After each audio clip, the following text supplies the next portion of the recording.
All right, yo, can you guys hear me? Let me see how I sound over on the YouTube side. This place is a little bit echoey.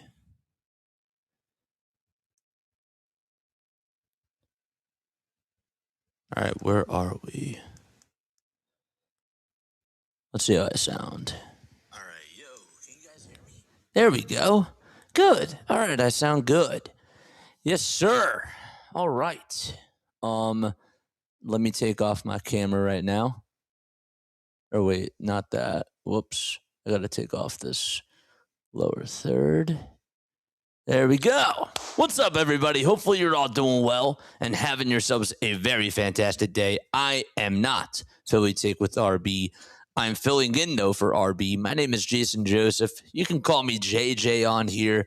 But please make sure that you guys hit the thumbs up button, hit the subscribe button as well for the GOAT, Philly Take with RB, because he is the man. He really is, dude. I want to say hello to everybody in chat.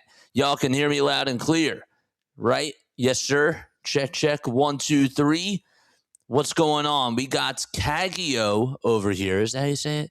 It's Kagaso. Kagaso. What's going on, Kagaso? Chucky is also here. What's going on, Chucky? How you doing? CTJR94. What is going on, my guy?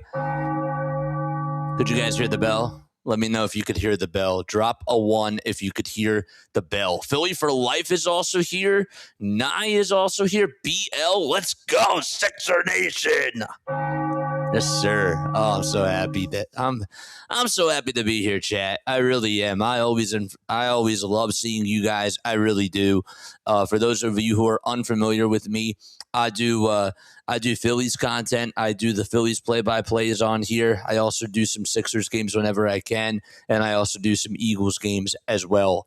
But yeah, so make sure that you guys go check me out. But please, number one thing, most important thing is to hit the thumbs up button and hit that subscribe button for Philly Take with RB because he is the GOAT. He is great. Good. Nice. What's going on? Frying Pan is also, Frying Pan Man. What's going on, Frying Pan Man? How are you doing? Good, good, good. All right. The bell works. Drop the 1s. Yes. Okay, good. So that's great. So everything is up and running. Nice, nice, nice. That makes me very happy. It took me a little bit of time because I am remote today. I'm not home. But yes. Okay, good. So I'm happy that all the equipment is working. Knock on wood, of course, as we speak. But yes. Okay. So that's great. That sounds good. All right. Good, good, good. That sounds great.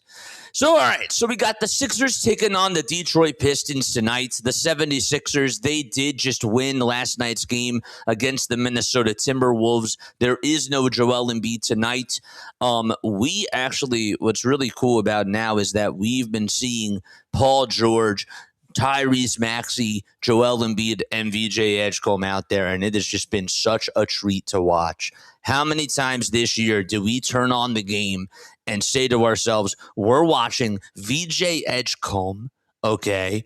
We're watching Kyle Lowry out there, or we're watching Cameron Payne as the backup point guard. We would have a lineup with Cam Payne, Dominic Barlow. I mean, like, just insane stuff, like a G League level type of a lineup. And the fact that we have most of our players back, obviously Joel is not playing tonight, but that really makes things a lot more enjoyable to watch for sure. And it gives me a little bit more confidence the more and more I watch this team gel. It really does. Last night's game, I was happy with how they played. I thought that they played pretty well against Washington offensively. Did they give up a lot of points? Yes. But the Timberwolves, they did a really good job. They held Julius Randle. They had Randle scored 21 points, but Ant-Man really just could not find a way to get things going. I've noticed something, chat, and I want to hear what your thoughts are about this. Okay. Paul George, say what you want about the contract. Say what you want about his three-point shooting and just his ability to score at times. It can look like Tobias Harris, where it's just so up and down. But I do have to say, his defense has just been so good.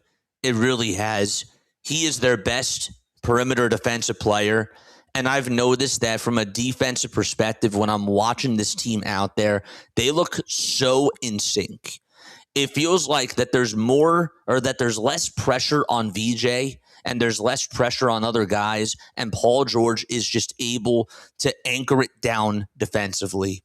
And I really have been enjoying what I've been seeing from Paul George. Scoring wise, he's also been doing a really good job too. I don't know how much he's going to be able to keep this up. He had 23 points yesterday. He did go 3 for 7 shooting wise from 3. And before that, he was 6 for 12. Ever since he's come back, I just have to say, like, Paul George looks really fresh. And I know what you're probably thinking. Yes, the turnovers were really high in the last game.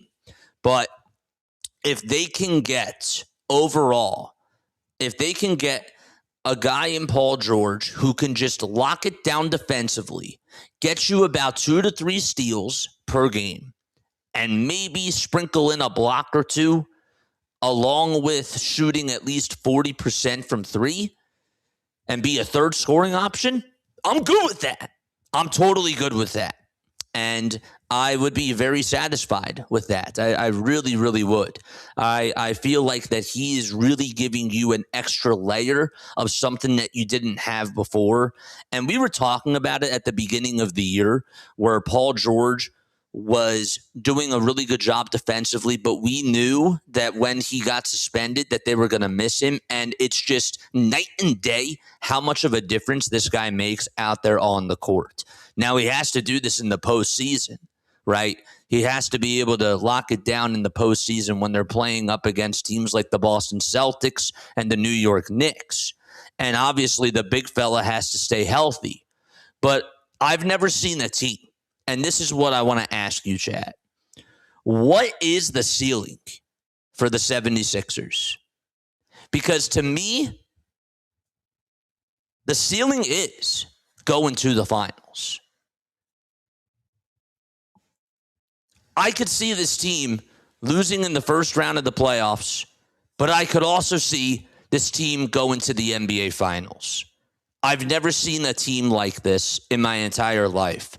When you just think about like the other big 4 sports, like I've never seen anything like that with baseball, with basketball, and even just like with hockey and with football. I feel like that this is just such an odd year. It really is. And I'm happy that everybody for the most part is healthy. Kelly Oubre is back. He also had 21 points in last night's game. But to me, the ceiling is getting to the NBA Finals. Everything has to go in the right direction, though. But I want to hear from you, and I want to know, what is your ceiling for this Philadelphia 76ers team? Do you think I'm being a little bit too optimistic? Do you think I'm being not as optimistic? I don't know. Let me know what you guys think down below. We got a membership, Philly for life. Thank you so much for the membership. Also, I wanted to make sure that I said thank you as well. I don't know if this happened last night, but I wanted to make sure that I mentioned this as well. Dan B, thank you so much for the membership. Fire take, man. Fire takes in the chat. Let's go. Man, let's go. PG's playing, but Embiid is out. So, yes, Joel Embiid is not playing tonight, but Paul George is still out there.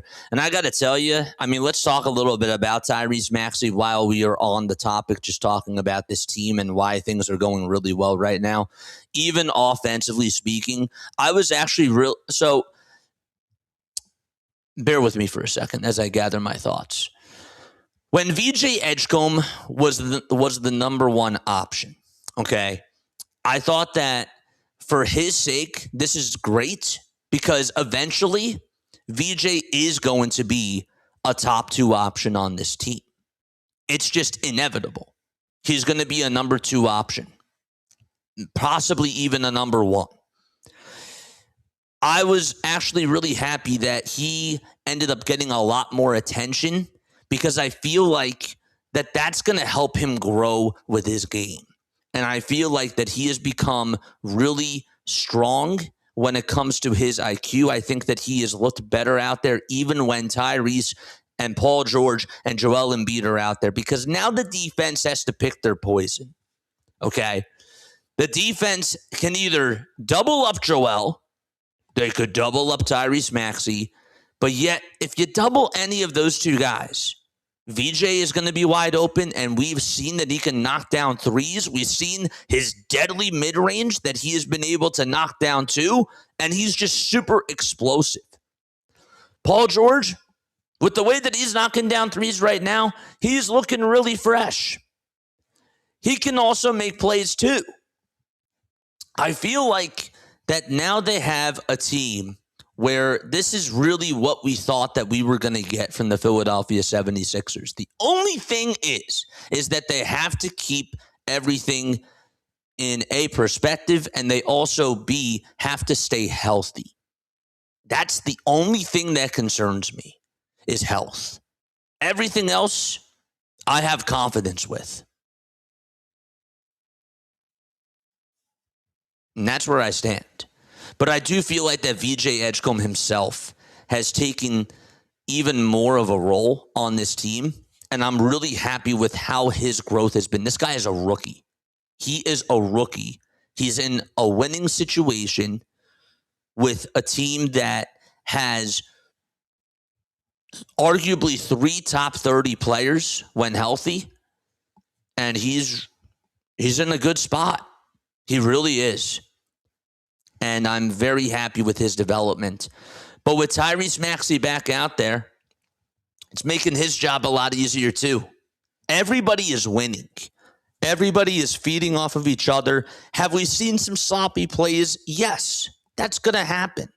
But the last time I was here, I asked specifically, is there still enough time for the 76ers to develop chemistry with the Big Four? A lot of you guys did say yes. And I think that you guys are definitely in a much better spot. I really do. And I think that you guys are right. No Cade Cunningham tonight. That'll be interesting. How do the 76ers guard the Detroit Pistons? Just have to wait and see. So, anyhow, what was I going to say? There it is. Okay, good. So, yeah. So, let me say hello to more people here in the chat as well. It's never going to stop. Just retire. It's sickening. When it comes to Paul George, I got to tell you, this guy is balling right now. And the other thing, too, that we really haven't even talked about is Kelly Oubre being back gives this team more versatility on defense.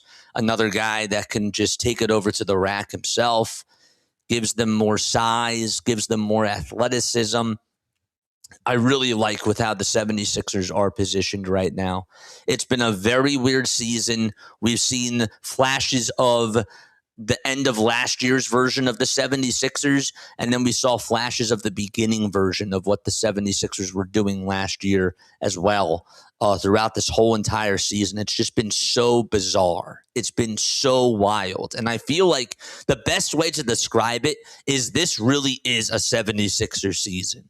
And what do I mean by that? We talk about how many times this team is just cursed. This team just, nothing like goes their way. It just feels like that the most wildest things happen to the Philadelphia 76ers, and it's just been a 76ers season. That's the best way that I can sum it on up. It really is. Man, oh boy, what's everybody in chat talking about? Yeah, so RB is not here tonight. I'm filling on in for Philly Take with RB. I'm filling on in for him. But please, guys, make sure that you hit the thumbs up button. Hit that subscribe button as well. Drop those fire emotes in the chat. Let's go. Let's get some air horns in the chat. Let's get some bells going. And let's get some MVPs. Who's your MVP tonight? Who's your MVP for tonight?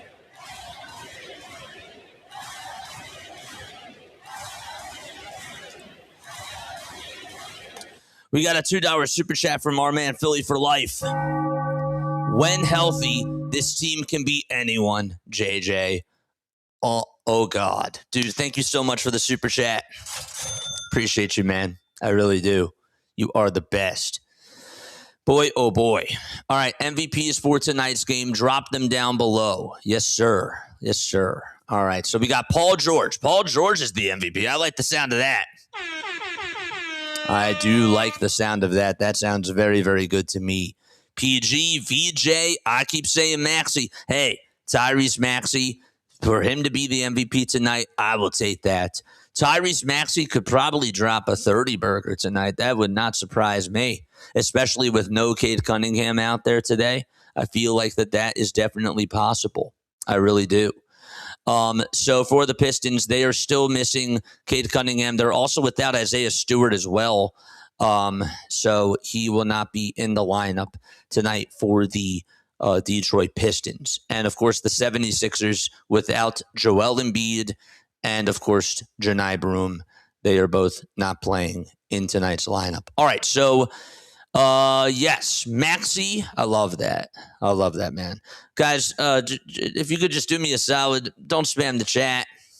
Just keep it cool on here, have fun, but please do not spam the chat or else the mods are going to time you out because it's really distracting and it's really annoying. And don't be an annoying human being. Just be a Sixers fan. Just be on here, have fun, and let's get ready to rock and roll, man. I'm so ready for this. Okay, so we are going to split our screen. Nope, that's not what I want to do. I want to share my screen, and I would like to do this. See if this works. All right, so we're going to do it like this. All right. Yeah, I think that is good. Was it like this? No. It was like this. There we go. Good stuff. Good stuff. Where is the I want to do a window, not a share screen. Gosh. Why can't I ever get this right? All right, so we'll stop sharing this. Share this screen. You want to do a window. There we go. This is what we want to do. We want it to look like this. Yeah, that's better. Okay, good. All right, so here is tonight's starting lineup. So let's get on into that right now. All right, so for the Detroit Pistons tonight, their starting five will look just like this. It'll be Dennis Jenkins at the 1, Duncan Robinson, the former Heat, at the 2, Asar Thompson is at the 3, Tobias Harris is at the 4, and Jalen Duren is going to be at the 5 position. So again, it's Jenkins, Robinson, Thompson, Harris, and Duren. And for the 76ers, they got Tyrese Maxey at the 1, VJ Edgecombe at the 2. At the 3, it's Paul George. At the 4, it's Kelly Oubre Jr., and at the 5, it's Andre Drummond. So for the 76ers, they got Maxey, Edgecombe, George, Oubre Jr., and Drummond in the starting 5 tonight for Philadelphia. And so we should be ready to rock and roll very soon in about 3 minutes or so. But yes, cool stuff. There are 2 other NBA games on right now. It's college basketball day. It really is. The Heat are playing against the Wizards. That's a 12-5 game. There's 9 minutes and 29 seconds left in the first quarter of that game. The Spurs are playing against the Denver Nuggets, and that is an 8-5 score. Wait, hold up. Why didn't this update? This didn't update. Okay, my bad. So the Heat the Heat won today, 152 to 136. I apologize about that. This did not refresh, so we can refresh it right now. 152 to 136 was the final score between the Heat and the Wizards. I don't know where my brain was at. And then the Nuggets, they actually beat the Spurs in overtime. That must have been a heck of a game. 136 to 134. Wemby versus Jokic. Jokic had 40 points. Are you kidding me? Gosh. And Wemby had 34 and 18 in that game. Jeez Louise, man. Oh, boy. All right. Final score predictions. Let me know what your final score predictions are down below. So we got MVPs. Some of you guys said Tyrese. Some of you guys said Paul George. Others have said VJ Edgecombe. But what are your final score predictions for tonight? And also, what we will do after we talk about that, we will also talk about the standings because this is huge. I want to avoid the play-in tournament. I don't want us to play more games. Get us to the first round. Get us the 6 seed. The 5 seed's fine. I don't really care about seeding. We're going to have to play the Knicks anyways. We're probably going to have to play the Celtics anyways. I just want to get in. That's all I got to say. Sixers put up 135 points. All right. Cade is not playing. Once again, there's no Cade Cunningham. Dom says, I'm going to go 114 to 112 76ers, and I'm going to say that Tyrese Maxey is going to put up a 32 burger tonight. Oh, man. Just imagine. Okay, Sixers need a bucket with 2 minutes left to go. Tyrese Maxey gets Tobias Harris on an ISO. He steps back, he shimmies a little bit, and he hits a fadeaway 3 to give the Sixers the lead. That sounds pretty good. I'll take that. I'll take that, chat. I'll take that, man. 134 to 129, 76ers I got, actually. 76ers fans, Sixers. That sounds like it's a surprise for you. I guess that you haven't really been too keen about the season. And honestly, man, I don't think a lot of us have, to be completely honest with you. It's been a very frustrating 76ers season. It's been really annoying. It's been sickening, whatever word that you want to use to describe it. It has not been fun at all whatsoever. All right, so we are ready to get things started right now. 134 to 129 76ers. I like the score of that. And then we also forgot to talk about the standings. So right now, if we take a look at the standings really quickly, don't know if you guys can see this. Can you guys see this? I might have to move it just a little bit more. Up. There we go. Okay. That's not it. There we go.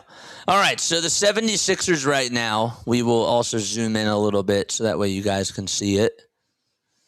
76ers are right at the 6th seed. Okay, so they are a 6th seed team right now. There are 5 games left, 4 after tonight. They are tied with the Toronto Raptors. And so if they win tonight, they go up half a game against Toronto, and then they're technically just 2 games in back of the Atlanta Hawks. So that is what's going on as far as the standings do go.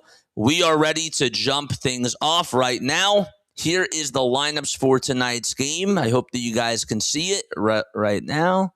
I'll try to make it a little bit smaller for you guys. There we go. I think that's better. Nope, that's not better. Yeah, there we go. Good, good, good. All right, so Andre Drummond is going to go up for the tip-off against Jalen Duren, and the ball is going to go on out of bounds. I might be a little bit delayed tonight, chat, and the reason why is because, again, I'm not home. I'm doing this remotely, so I'm not watching this on cable. I'm watching this on my laptop, so please no spoilers in the chat. I obviously do know that I am a little bit behind. Okay, so here we are out in Philadelphia. Sixers taking on the Pistons.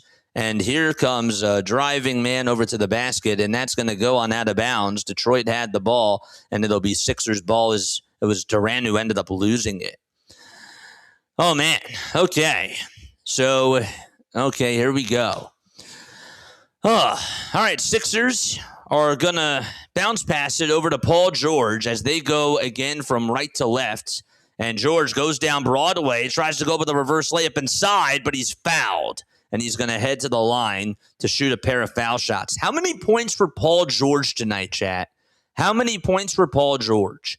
Why is Embiid out? Because it's a back-to-back. He played last night, and he does not play in back-to-backs. That's why Joel is out for tonight.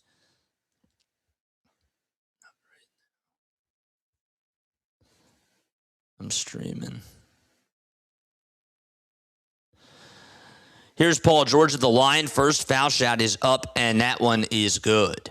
All right, so what I also could do is I can't hide that. I thought I'd be able to do it. So it's probably just going to show what's ahead and all that sort of stuff, and I apologize. Again, there's nothing I can do. George at the line, second foul shot. He got it up, and he got it on in. Whoops, sorry about that. I played the wrong sound effect. I did. 2-0 Philadelphia. I did not mean to do that. I do that for my channel, but RB said not to do it for his. So, yeah. All right, there's an alley-oop pass. That's up, and that's good. It's 2-2. 76ers are tied. How are the sounds, chat? You guys can hear the sounds, obviously. Yes. Obviously, we're not going to do what happened last time. That wasn't even my fault, though. George is going to swing it over towards the near wing, over to VJ Edgecombe. He takes a baseline J and connects the dots. There's VJ. Let's go. Drop those Edgecombe emojis in the chat. Let's go. All right, that's a 4-2 76ers lead. And Tobias Harris will get the rock here. He throws it right down the middle, and Duran is going to put it up and put it on in and make it a 4-4 game. Pick and roll offense so far working for the Detroit Pistons, and the Sixers have got to do a better job at guarding the pick and roll. Maxey will cross over a couple of times, take it past the logo, now speed up his tempo, go down Broadway, lay it up, lay it on in, high off the glass, Tyrese Maxey, number 0. Let's go. Yes, sir. What happened to the other RB? He couldn't be here tonight, so I'm filling on in for him. That's why you see me. I ate him. 6-4. Just kidding. Totally just kidding. JJ, we need sexy sex music. It ain't gonna happen again tonight. It ain't gonna happen again tonight.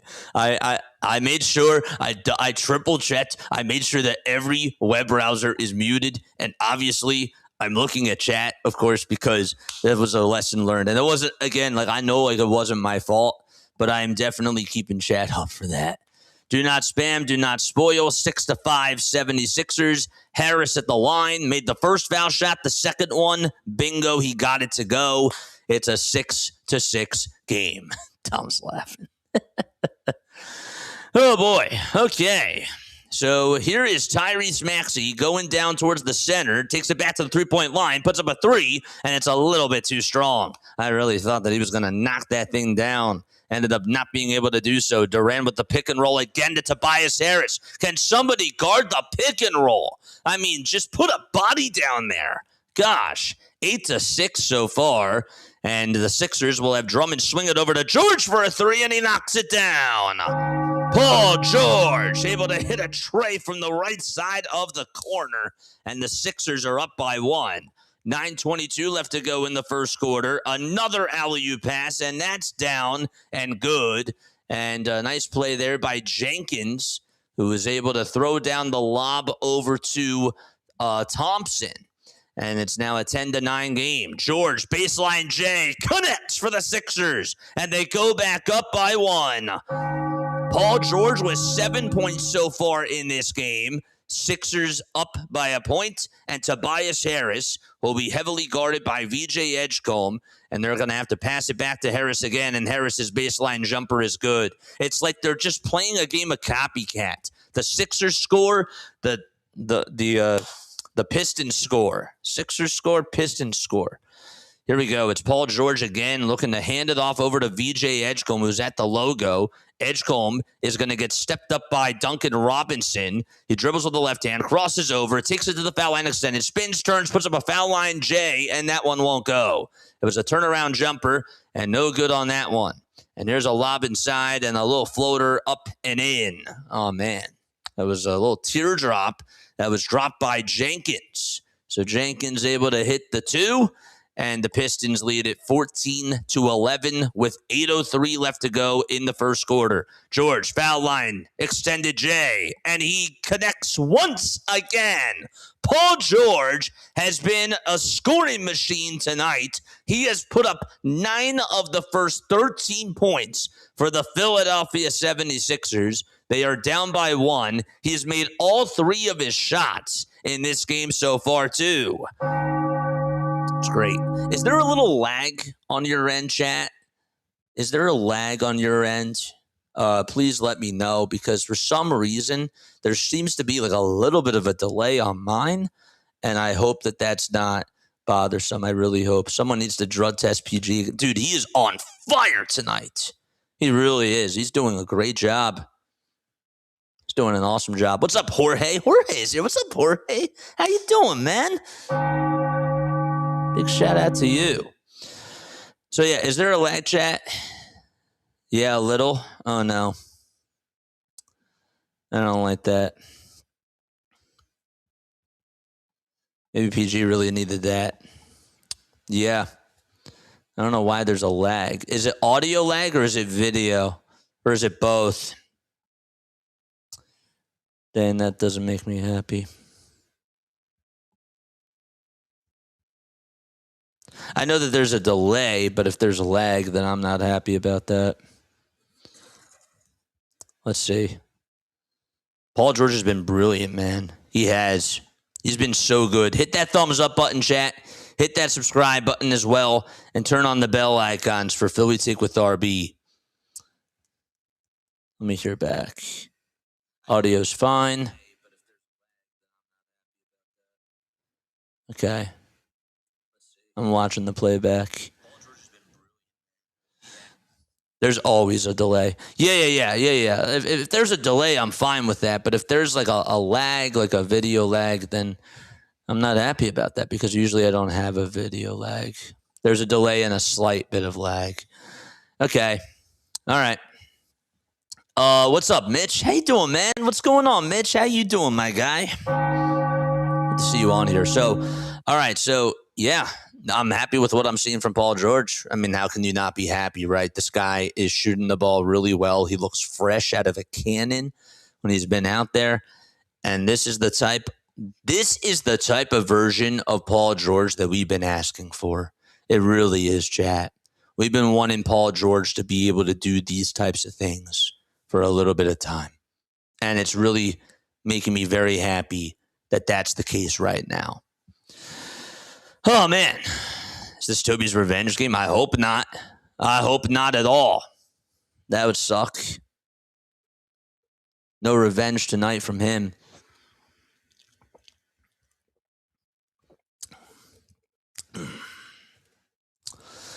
Okay. So we're ready to resume play. Kelly Oubre Jr. is still out there for the Sixers. They got George, Drummond, Oubre, Maxey, and Edgecombe. There's a shot that's up, and it's good. And one for Jalen Duran. He has 7 points, or 6 points, that is. He's made all 3 of his field goals. He's going to go to the line for the old-fashioned three-point play. John's here. What's up, Keeler? How you doing, man? I hope I said that correctly. Where's RB? He's not here tonight. I'm filling on in for him. I can take a message, though. The foul shot, and that's up, and that's good. 17-13. We're not in baseball mode. All right. It's a 4-point lead for the Detroit Pistons. And here is Maxey again. Maxey takes it over towards the left side of the wing. He'll hand it off to VJ Edgecombe, who wants to conduct the traffic here. And Edgecombe gets it back from Drummond. 5 seconds left on the shot clock. Edgecombe for 3, straight on. It's up, no good. He ended up going down as well on that 3. Didn't get hurt or anything. He just fell down there. We have a shot that's up, and so that's going to result in a foul. That was Jenkins who got fouled. Tried to go up with a teardrop floater and then just kept running over towards the tunnel. Couldn't stop his motion, and then finally did. Like he was a race car driver. So the foul was not in the act of shooting. It was a foul on the floor. Jenkins will give it over to Robinson. Robinson, floater inside, count it. A line drive laser of a floater for Duncan Robinson. And that'll give Detroit a 6-point lead. They lead it by 2 possessions. We do have a foul on Duncan Robinson as he looked to try to stick his hand in the cookie jar against VJ Edgecombe, but he got a little bit of his wrist. So far, what I'm seeing for the 76ers, from the 76ers, right? Really good ball movement, really good ball placement as well. The ISOs are working, and everybody's knocking down their shots. George, another 3-point shot. That was not even close. Drummond gets the rebound. Bounce pass over to Maxey. A corner 3 for Maxey. It's good! Tyrese Maxey knocks down the tray from the far corner. Let's see those Maxey emotes in the chats. Sixers are 6 for 10 from the field. Detroit is 8 for 8. Harris looking to try to go down low against VJ Edgecombe. Come on, VJ. Step up. And the shot's up. No good. The tip back, though, by Duran is up, and that one is in. That wasn't Duran. That was Asar Thompson, who ended up buzzing his way through. I don't know how he did that, but it's a 21-16 game. Detroit is up by 5. Maxey tries to go downstairs with a layup inside. A lot of contact, and he'll be fouled, and the clock will stop with 6:16 left to go in the first quarter. Edward is here. What's up, Edward? He says, I have my rent money on the 76ers to win. Oh, boy. I do not believe that. But good luck with your bet if that even is the case. Yes, sir. 21-17. Really good ball movement. Really. I like what I'm seeing. It looks like that there's a lot of fluidity to their offense. Their defense has to dial it down, though. They really do. Maxey is 5th in all of basketball in scoring. It's a 21-16 game. Maxey has 6 points so far, as his free throw will go down the drain, and the Sixers are down by 4 points. 21-17. Maxey missed his first foul shot, but the Sixers today are shooting 75% from the line. They've hit 3 of 4. Jenkins will pass it over to Robinson. His 3-point shot won't go. Drummond crashes the glass. He hasn't had a lot of rebounds today. That was his 3rd board of the day. Maxey crosses over, hands it off to George. Drummond gets it back. He'll hand it back off to Paul George over on the far wing. George is being guarded heavily by Kevin Huerter. And Huerter is going to pass it over to Drummond. Drummond out to Oubre for an open 3. They got the look. Couldn't get it, though. The tip back by VJ. No. The rebound by Drummond. And the putback is good. It's a 21-19 ball game. Nice play there by Andre Drummond. And a good job by the 76ers to just stay with the play. Huerter open for 3. Won't go. And the offensive rebound by Jenkins. And we have a foul on Paul George. That is Paul's 2nd personal foul of the game. Honestly, he has to be careful. Don't want to get him into foul trouble. No. That's not what you want to do. If I miss any super chats, please let me know. I try not to miss any super chats. Same thing with memberships as well. Please make sure that you guys remind me. I'm really trying to stay on top of everything. The first foul shot is up, and it's good. Detroit has been doing a really good job in this game. We have a plethora of substitutions coming on in, including Karis LeVert, who's coming on in for Asar Thompson. And for the Sixers, they will have Dominic Barlow step on in for VJ Edgecombe. Adem Bona and Quentin Grimes are going to come on in too. So their 5 is Oubre, Maxey, Barlow, Bona, and Grimes. And the second free throw is going to go down the drain. It's a 23-19 Detroit lead. They lead it by 4. The Sixers in this game so far are shooting 33% from 3. There's a 2 by Maxey on an island all by himself, and he knocked it down. From the field, the Sixers are shooting 57%, and Detroit is shooting 69% in this game. 4:56 left to go, and we do have a foul called. It'll be on Quentin Grimes. You feeling good about this game so far on a scale of 1 to 10? 1 being not good, 10 feeling great. Where are we on the measuring stick? I'm at a 7 right now. I'm at a 7 right now. Where are you guys on the stick? 23-21. Jenkins at the line. And the first one, can't hit it. It hits off the front iron. Let's go. The next Kobe Bryant, Tyrese Maxey, WIP, the Detroit Pistons. Oh, I thought, yeah, whip their butts tonight. That sounds good. Foul shot number 2, and Detroit leads it by 3. It's a 24-21 game. Right. So we're at a 6 out of 10. Tombstone says I'm at a 5. 76ers fan says I'm at a 6. I'm almost there.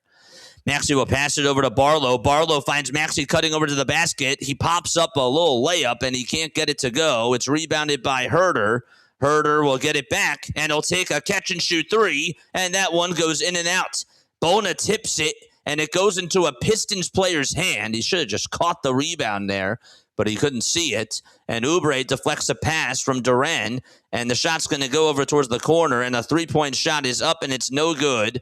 And I believe that we are going to have 3 free throws coming on up for the Detroit Pistons. It'll be Jenkins who's going to go to the line to shoot 3 foul shots. So after Kevin Huerter missed a 3, Dennis Jenkins got the offensive rebound, and then they swung the ball around the timeline, and Maxey just fouled Dennis Jenkins in the corner, and Nick Nurse and Tyrese Maxey are trying to get an explanation from the referee. And Detroit is also in the bonus too, by the way, and there's 4:19 left to go. 24-21. 4:19 left to go in this first quarter. Again, let me know how the lag is on your end, because it looks like it's lagging on my end. Please let me know if it's lagging on your end. First free throw is up and good to make it 25-21. I'll tell you, Jenkins, man. Dennis Jenkins, a guy that's averaging 9.3 points per game, already has 7 points. He's been doing good, though, over his last 6 games or so. He did have 26 against the Minnesota Timberwolves, and he had 21 against the Toronto Raptors, too. This guy has been on fire shooting-wise ever since he's been initiated into the lineup. 26-21. Here's the next foul shot, and Jenkins cashes in all 3 free throws to make it 27-21. Oh, man. Okay. 4 minutes and 10 seconds left to go. It's lagging. I'm like 130.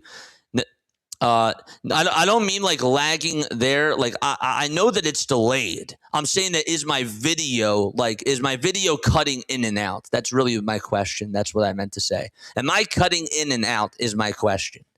27-23. I got to be a little bit more specific.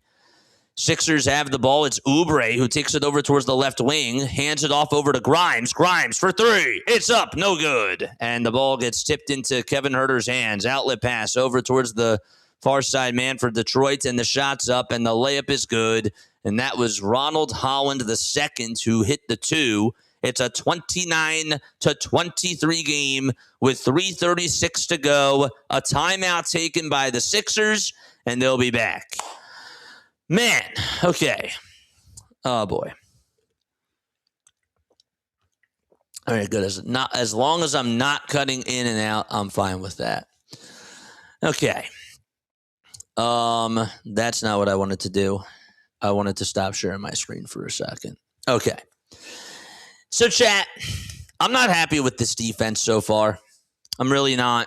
I know that the Detroit Pistons have a very high-powered offense, but even without Cade Cunningham, the amount of times that I'm watching a guy down low get wide open in the dunker spot and just seeing the Sixers give up so many layups, all they did was just spam the pick and roll on those first 8 possessions, and that's why they were 8 for 8 from the field. That cannot happen.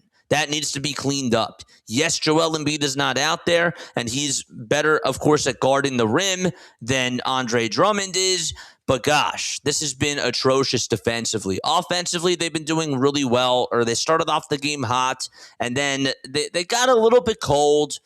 Quentin Grimes comes on in, Dominic Barlow comes on in too, and they just don't really give the Sixers any sort of life. But they are going to have to try to find a way to figure this out defensively because the amount of just easy layups, easy dunks that they're getting is terrible.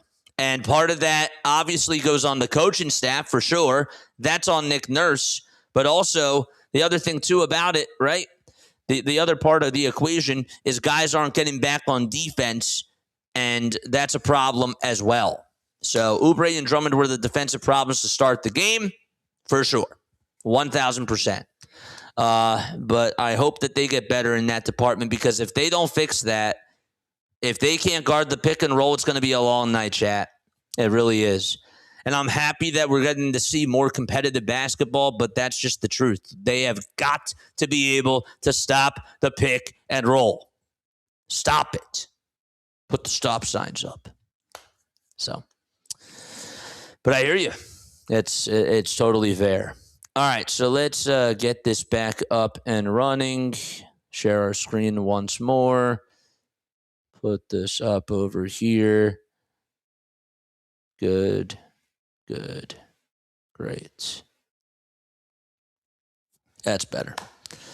Sixers are in their red, white, and blue jerseys tonight. Always love those light stars going down each side of the jersey. I think that's so sick. Of course, we love the black and the white jerseys, the throwback 2000, 2001 jerseys, but I like these ones too. They're in their white and blue jerseys. They were showing a replay of Paul George, and he was in his red, white, and blue jersey. I don't know why I just said that, so I apologize. Barlow is on the floor for the Sixers. He goes up with a runner inside, and he gets fouled. He takes a trip to the deck, and Bona and Oubre both help him up, and he's going to head over to the line. There's B-Ball Paul. There's Paul Reed. He's growing a little beard. Man, Paul, beard actually looks all right on him. B-Ball Paul stuck in the mud. 29-23.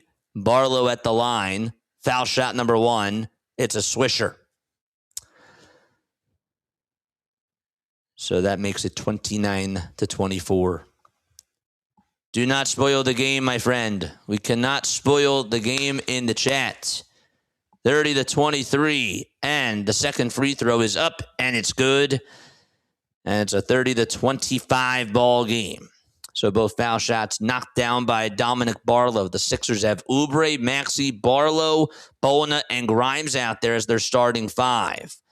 Here comes Herter down the lane. The layup is no good. Bona tips it, and it goes into another Pistons player's hands. That was Marcus Sasser who got the rebound. Sasser resets, hands it off over to LeVert, who drives it inside and hits the layup again. They just don't have any rim protecting at all whatsoever, and every single Pistons player is just attacking that paint like it's cellophane, and there's nobody that's there.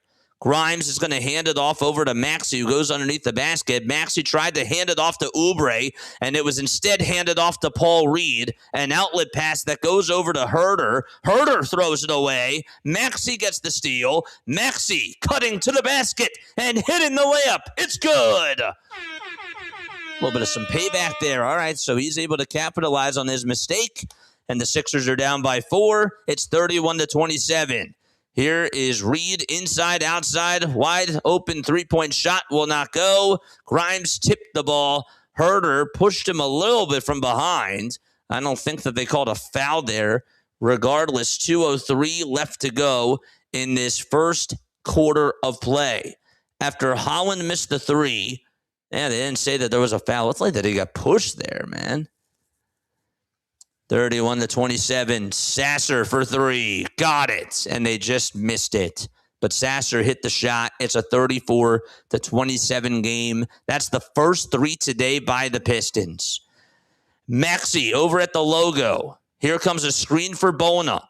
From Bona, I should say. Grimes takes it down the lane. Looks to kick it out over to Oubre, but it was last touched by the Pistons.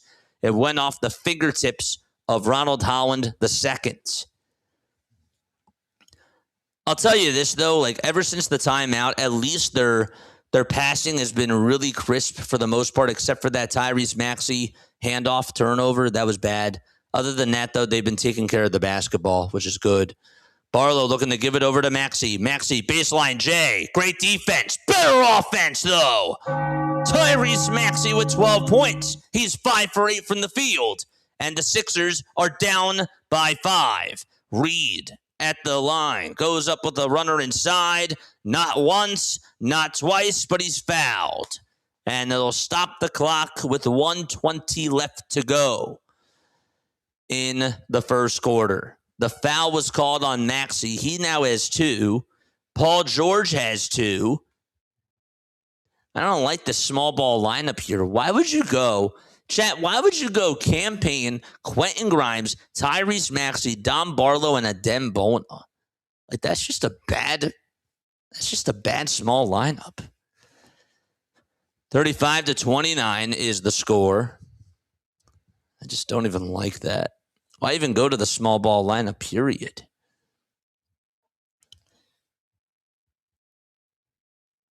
EJ is out right now. Yeah, he's not in yet. Or he's not back in. Both foul shots are good. It's a 36-29 game. Maxey gets the handoff from Adem Bona. Maxey looks to take it over towards the left side of the elbow. Has to bounce pass it over to Grimes for a 3, and he can't hit it. Sasser rebound. Goes coast to coast, and he'll hand it off again. And the layup is good by Holland II. That makes it a 9-point lead. They won't call a timeout here. They probably should. 38-29 with 50 seconds left to go in this first quarter. The Pistons have 14 second chance points today, and the Sixers only have 7. Again, Payne, wide open three-point shot. He clanks it off the rim, hit off the back iron, rebounded by the Pistons. And the Pistons looking to try to capitalize with a 3, and they do.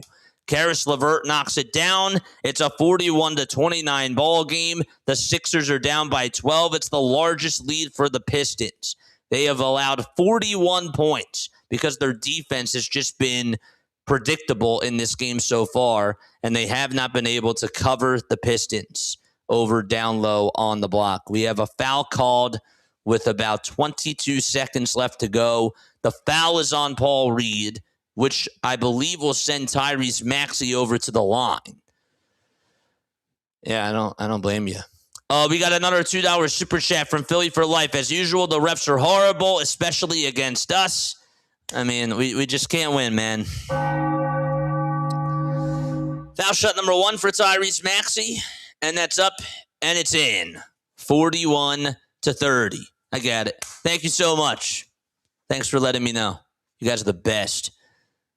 I got it. But keep reminding me. 41-30, 22 seconds left here in the first quarter. I wish you would just remind me that there's a super chat on here. It doesn't do it on Restream. It does it on StreamYard. That's the only thing I don't like about Restream. Foul shot number 2 for Maxey. It's up and it's good. It's a 41-31 game with exactly 22 seconds left to go in this first half, or in this first quarter of play. Maxey, Barlow, Bona, Payne, and Grimes are out there, and the Pistons are going to try to take another basket as they have Robinson, Duran, LeVert, Herter, and Sasser.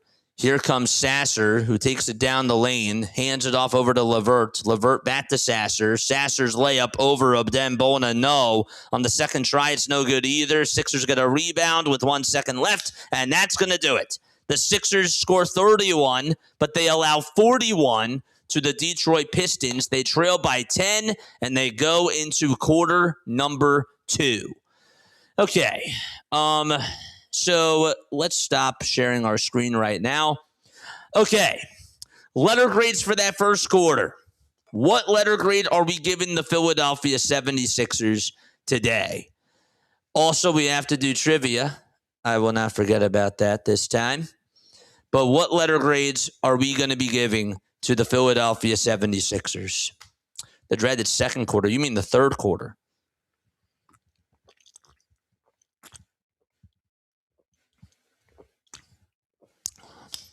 Man.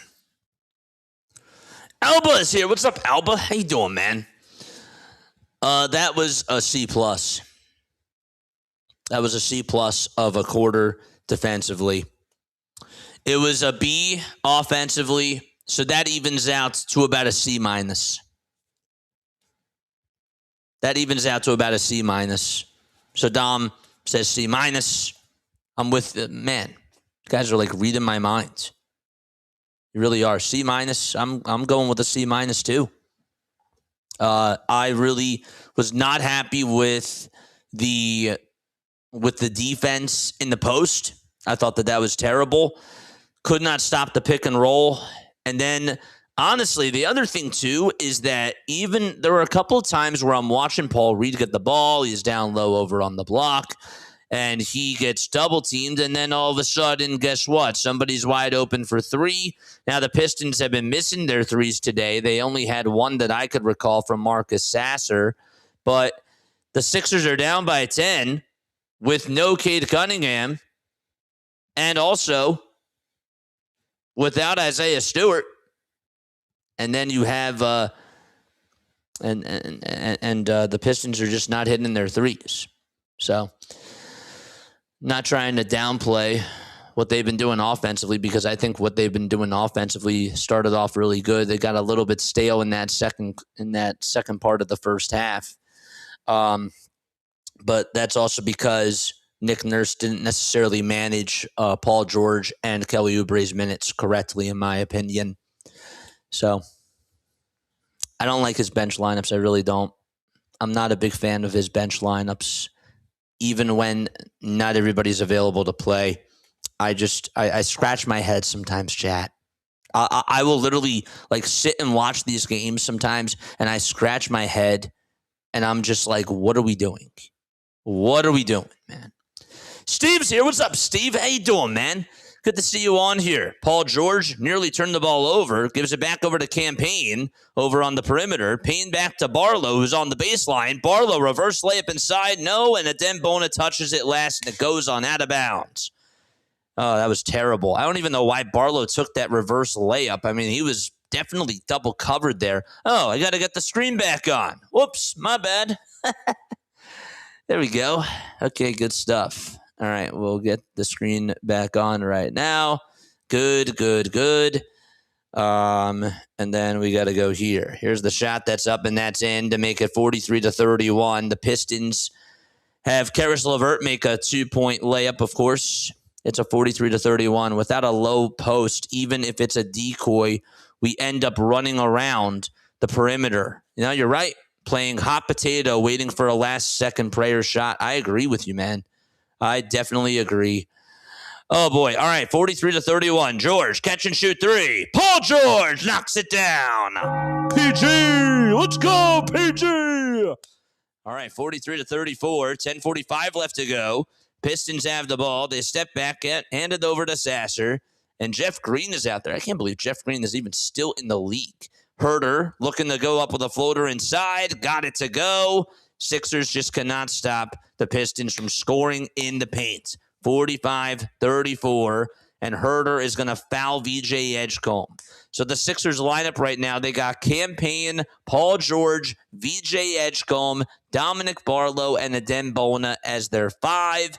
And the Pistons have Duran, Holland, Green, LeVert, and Herter as their five. So that is what's going on right now. Edgecombe is going to step to the line and shoot a pair of foul shots. It's a 45-34 game. Edgecombe with 2 points so far, averaging 16 points per game. Puts the first one down the drain, and the Sixers are down by 10. They are simple pick and rolls or just pick and pops. And I just can't understand why they're just getting out hustled and they're getting beaten like that, because that's unacceptable. It's unacceptable, and it's annoying. Foul shot number 2 by VJ. It's up, and it's in. Look, and there's going to be times where you're going to get beaten on the pick and roll, but the amount of times it's been happening tonight, they got to stop that. It's a shot that's up, and it's denied by Bona. Bona gets the block off of the shot by Green. Payne over to George. George at the top of the key. Crosses over a couple times. Directs the traffic. George over to Edgecombe. And Edgecombe gives it over to Bona. And Bona's layup is up, and it's good. That was actually Paul George who gave it over to Bona. and the floater with the left hand was up and running on in. 45-38.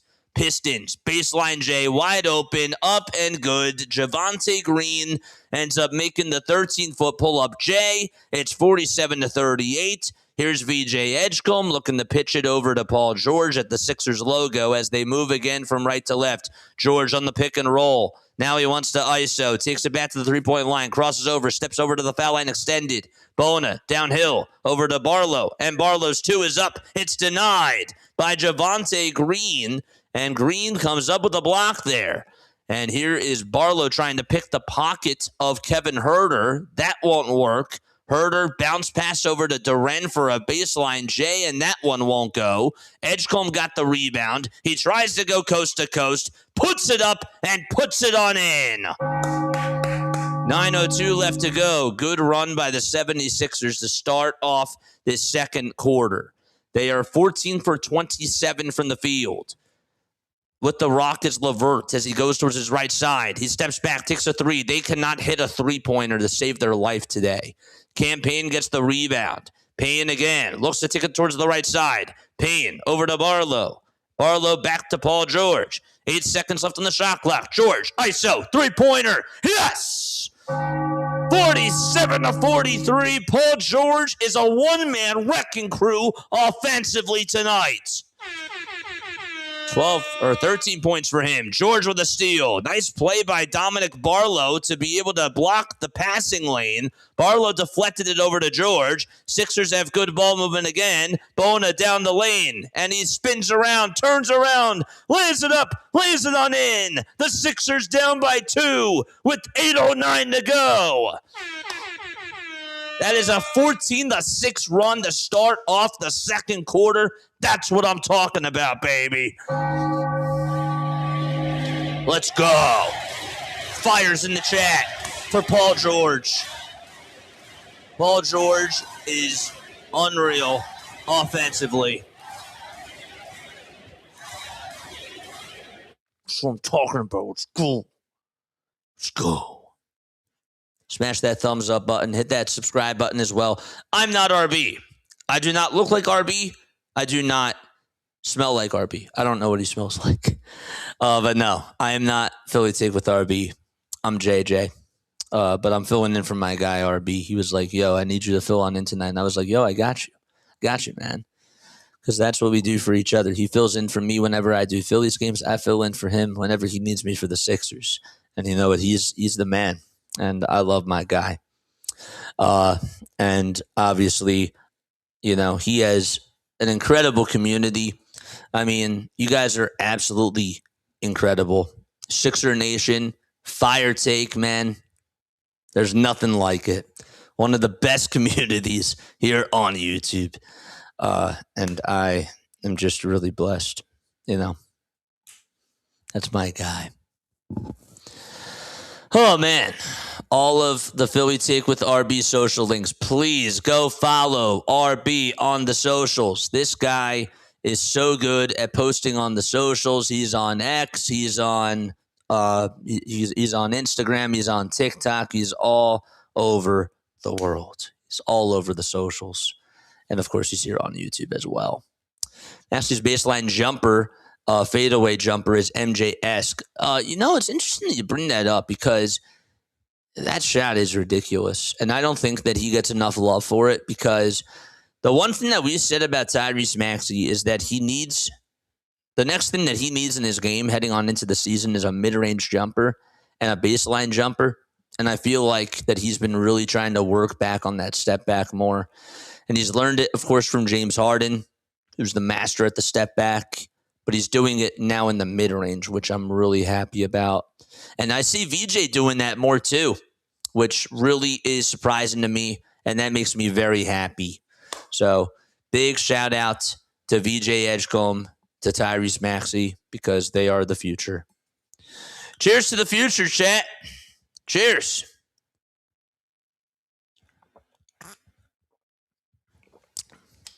Let's win a chip this year, even though that's technically in the future.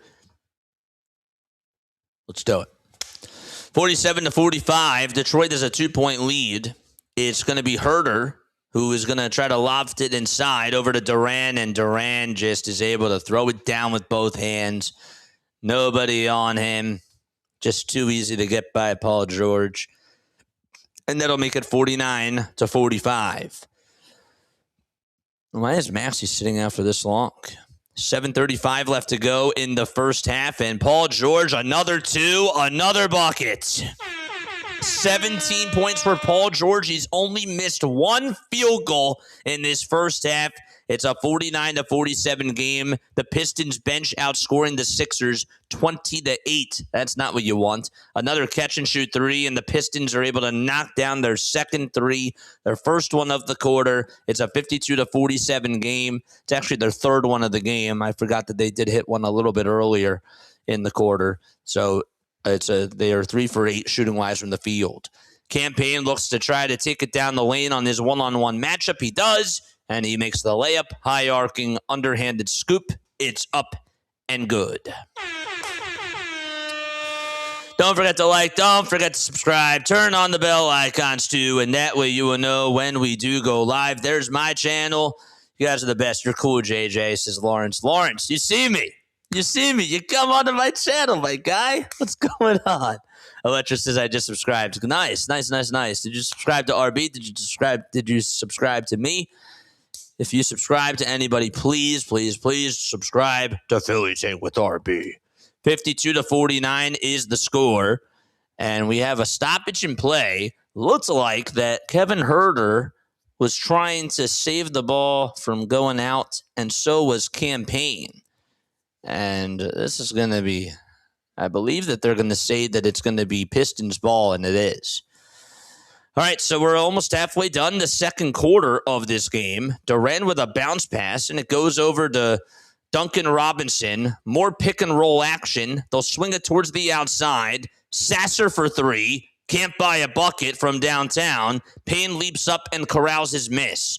Edgecombe out in transition for a three. And that is going to go down the drain. It hit the front of the rim, then it hit the back of the rim, and it slid on up, and then it just went on down. Nice bounce there for VJ Edgecombe. Sixers are tied at 52, but not for long because Detroit, again, on the pick and roll, a tic-tac-toe play. They're able to get a reverse dunk from Asar Thompson.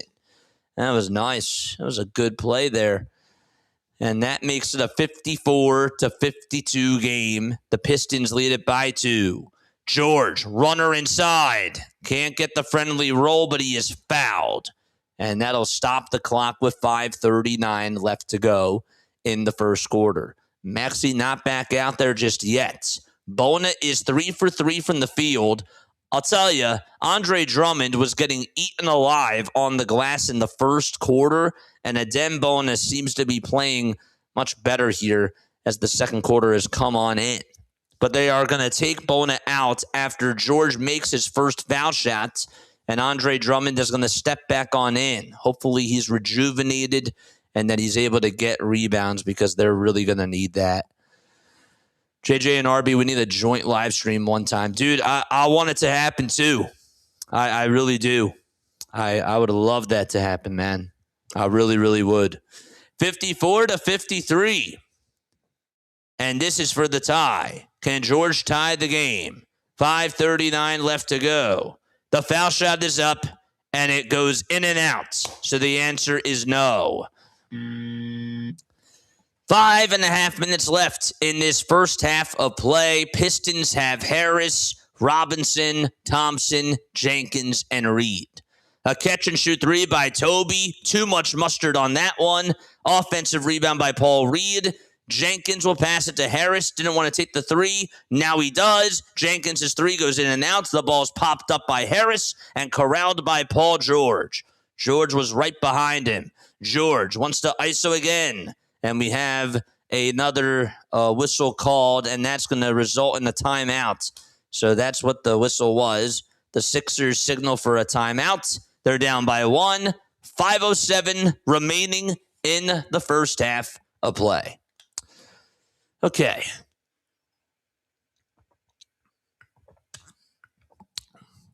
Guys, when we do go into halftime, I just want to make sure that I say this right now. I am going to take a quick step off, okay? I'm just going to mute my mic and turn my camera off because I got to go get some water. It's really hot down here. But then I'll be back in about like 5 minutes. That's once we go into halftime. There's now 5:07 left to go in this first half of play. All right. We didn't do trivia. Oh, we got to do trivia, chat. We have got to do trivia. Okay. We've got to do Sixers trivia. Okay. I'm going to ask you a 76ers trivia question. And if you get it right, okay, if you get it right, you will hear this. If you get it wrong, okay, you will hear this. Okay. So what I would like to know is this. Does anybody know how many playoff appearances the Philadelphia 76ers have won? How many playoff appearances the Philadelphia 76ers have had? How many times have the 76ers made it to the playoffs? This is a tough one. How many times have the 76ers made it to the playoffs, the postseason? Dom says it won't count according to RB. 47, not too far off. Not too far off. 17. 16. 52. That's pretty close. 52. That is incorrect. 54. Ding, ding, ding. You got it correct. Nice job. How many championships have the Philadelphia 76ers won? I'll go a little bit easy on you. A little bit easy. 54 is correct. Good job, good job, good job, good job, chat. You guys are the best. Yes, the 76ers have had 54 playoff appearances in 77 seasons. 54 is right. All right, VJ Edgecombe is out there for the Sixers. He looks to attack, drive it inside, hands it off. It was supposed to go over to Drummond, but it got tipped by Tobias Harris. Damn, 3! Good job, good job, good job, good job. 3 is correct. Edgecombe gets a steal. Edgecombe, three-pointer, off the dribble. Won't go. And it's rebounded by the Pistons. Okay. All right, time to share our screen again. Is the lag bad, chat? I hope not. Or sorry, not the lag. Are we cutting in and are we cutting out? Please let me know. 56-53 is the score. 4:22 left to go in the first half of play. Okay. It'll be Edgecombe who hands it off over to Maxey. Nearly stepped out of bounds. Tyrese Maxey crosses over. Hands it off to Oubre for the tie. It's up and it's good. Kelly Oubre Jr. able to knock down a firework from the left corner. 3 minutes and 59 seconds remaining in this first half. And we have a foul that's called on Oubre. Dude, his hair is sick. I love his hair. It's red on the one side. It's black on the other. Dude, that's awesome. I love that, man. 3 is correct. Good job. Good job. Good job. Good job, chat. All right, so we're tied at 56. There's 3:55 left to go in the second quarter of play. Reed, and he turns around, hits a floater. I don't even know how he did it, but he did. 58-56. Sixers have just got to do a better job at guarding guys near the perimeter or near the paint. All right, so a steal by Jenkins as Edgecombe turned it over, and the layup is good by Paul Reed again. How many points does he have? Paul Reed has 8 points. He's made all 3 of his field goals, and they're easy buckets. So the Sixers trail by 4. 3 minutes and 20 seconds left to go in this first half of play. Their defense has been not so good. Their offense has been really good. Maxey, ISO, 2, no. And Edgecombe gets boxed out by Tobias Harris. Harris only gets his second rebound of the game. and we have a foul called on the other side. The Sixers are getting out-rebounded 18-11, and that's the difference. Like, that really is the difference of this game. There have been 7 offensive rebounds provided by the Pistons. The Sixers only have 4. And the second chance opportunities, the Pistons have been able to capitalize on. They really have. Now, the Pistons do lead the league in points in the paint per game. And I understand that, but I still feel like that the Sixers are just giving up way too many easy buckets. I really do. 60-56 with exactly 3 minutes to go in this second quarter of play. Durant will hand it off over to Robinson. Pump fake, three-pointer by Duncan, and he nails it. It's too easy for Duncan Robinson. This is why he's a three-point specialist, and he is just an incredible three-point shooter. We've seen a lot of seasons where he's been shooting over 40% from three, and that's just what he does. Edgecombe looks to drive it inside. He gets a lot of attention, turns around, goes up with a mid-range J, and the soft touch is good by V.J. Edgecombe. Sixers back down by 5. It's a 63-58 game. Nice. Drummond looks to try to play some good defense on the other side. I think that he blocked it, and the ball ended up going off of a Piston player, and it went on out of bounds. Nice play. And the Sixers have the ball back. It's Kelly Oubre Jr. looking to get it, and he will cross over a couple of times. So hand it off over to Drummond. Andre looking to hand it off again over to Maxey. Here comes a screen by Drummond. Maxey for 3, and he airballed it. It's pinballed, and it goes into the hands of Duncan Robinson.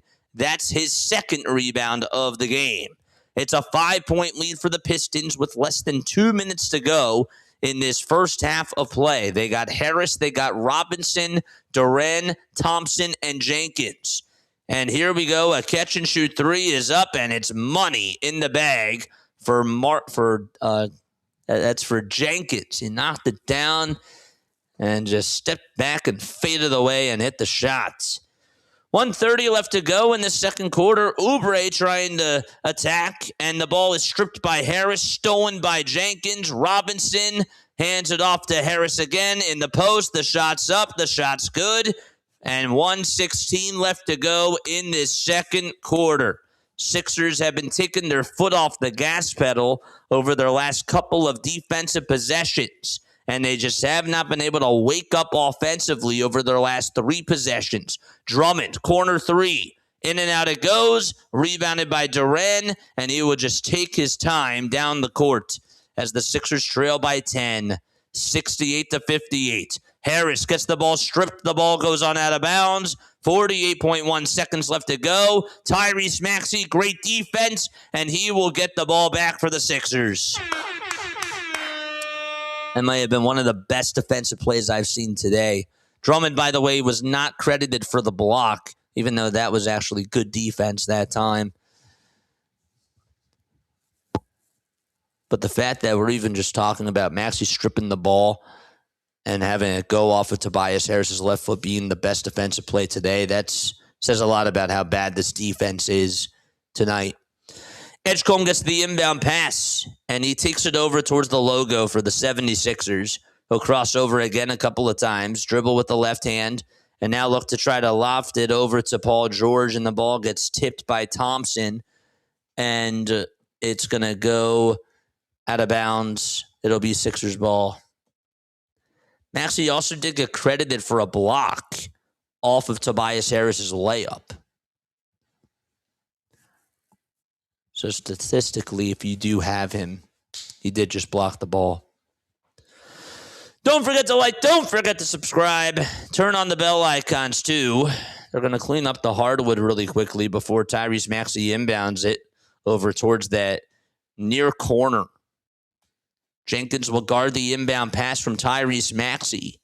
Maxey will have to inbound it here for Philadelphia. He'll give it over to Edgecombe over on the baseline. He's being heavily guarded. Edgecombe backs down his defender, turns around, hits a fadeaway turnaround jumper. It's a 68-60 game. 3 seconds differentiated in the shot clock from the game clock. It's 68-60, and with the ball is Jenkins again. Jenkins with 8 assists and 13 points. He's been facilitating the ball very well. Jenkins down the lane, inside, outside. Robinson for three, and he puts it up and puts it on in. Duncan Robinson, 2 for 2 from downtown, 3 for 3 from the field. Maxey down the lane, kicks it out to Drummond. Drummond at the buzzer for three. No good. And we are going to go into halftime. The Philadelphia 76ers are down 71-60 as they go into halftime. They give up 71 points in the first half. Paul George has 18 points. Tyrese Maxey has 14. Edgecombe has 13. But the Sixers defense has just been sleeping and snoring at the wheel. And they have not looked good so far in this game. Robinson's getting hot. Sixers just cannot find a way to guard the pick and roll. And now the three-point shooting for the Pistons is going off. They got to solve that, man. They got to try to do a better job in the second half of this game. Okay. First half grades. So first quarter, I gave them a C-. I'm going to stick with a C- because the second quarter to me was the same exact thing. They started off hot, and then they just went really cold defensively, and offensively just weren't able to hit a lot of shots. Edgecombe had that nice little turnaround J. Saw a couple of really good buckets from Paul George early on. But, yeah, I'm not going to be too hard on them tonight for the first half because, again, I know that they are missing Joel. But here is what I will say that has been really frustrating about tonight's game. While Detroit is one of the better teams when it comes to their pick and roll, even without Cade Cunningham, Jenkins has been doing a good job as a floor general. I just look at how they're coached, and I see what's going on the other side, and I see all the misdirection and all the and all the elusive plays that they are drawing on up, and the Sixers just cannot find a way to stop them. They have got to do a better job at just taking the ball out or at just making Jenkins not even into a passer, but more just into a scorer. He's beaten the Sixers with his passing abilities. And why is that? The reason why is because the Sixers, their length is getting eaten alive downhill. So what are they going to have to do? They're going to have to get a little bit bigger, but they're going to have to get more athletic. How come we're not seeing lineups out there with Kelly Oubre and Dominic Barlow along with Andre Drummond, right? Like, we need bigger size. When Nick Nurse is going to a small guard lineup, you are basically saying to them, we need you to shoot the ball perfectly. We're sacrificing offense for defense. It's not working. It's just not working. And that gets really frustrating to me when I watch Nick Nurse because that stuff matters in the playoffs. That stuff matters a lot. Adjustments, lack of adjustments from the head coach. I've seen the same story throughout this whole entire season. And I just like what else is there for me to say? I feel like I'm just repeating myself, and I can already hear RB even saying that too. I feel like does RB repeat himself a lot? Because I think that he does, and I'm not saying that as a bad thing. It's just because of what this team is really giving you. Does RB repeat himself a lot? I feel like he does, man. All right, they got it up to a B, says Alba. Okay. I like the more positive thinking. I'm at a C-. I'm back down to a C, says Alba. Dom says I'm at a C-. Yeah, they don't play smart basketball in spurts. And the reason why, one of the main reasons why, is because of the guy that's at the head of the helm.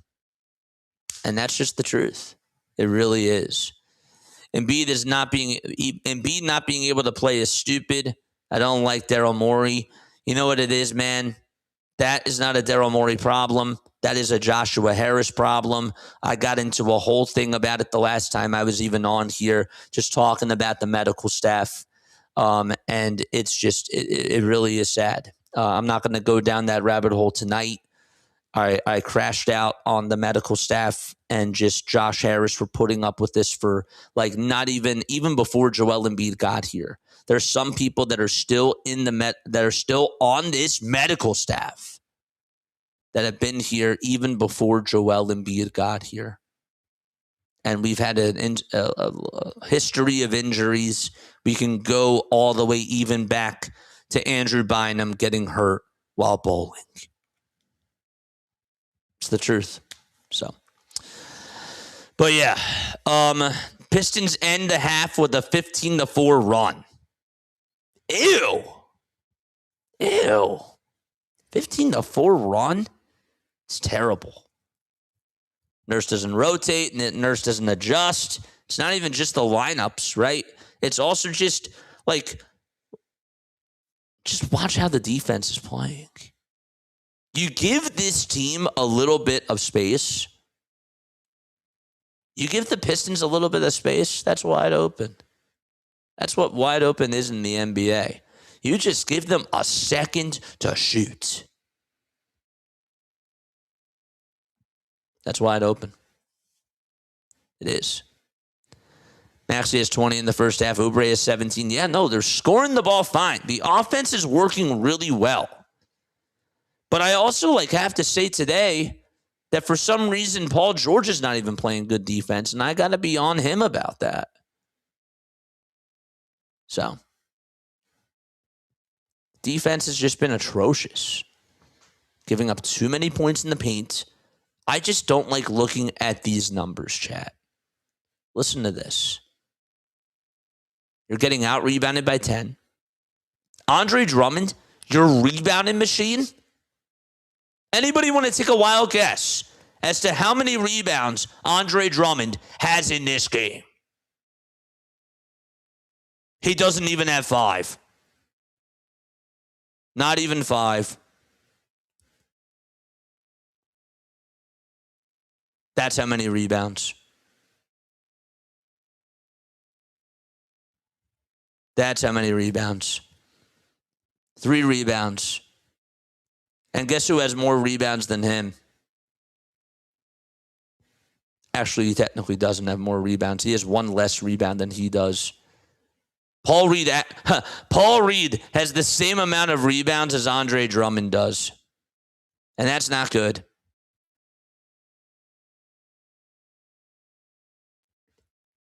Oh, can you guys hear me? Are we still live?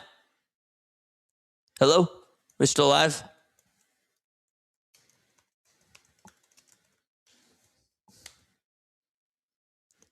Are we still live, chat? We still good? It said that I had bad connection for a second. Uh-oh. We still here? Please tell me that we're still here.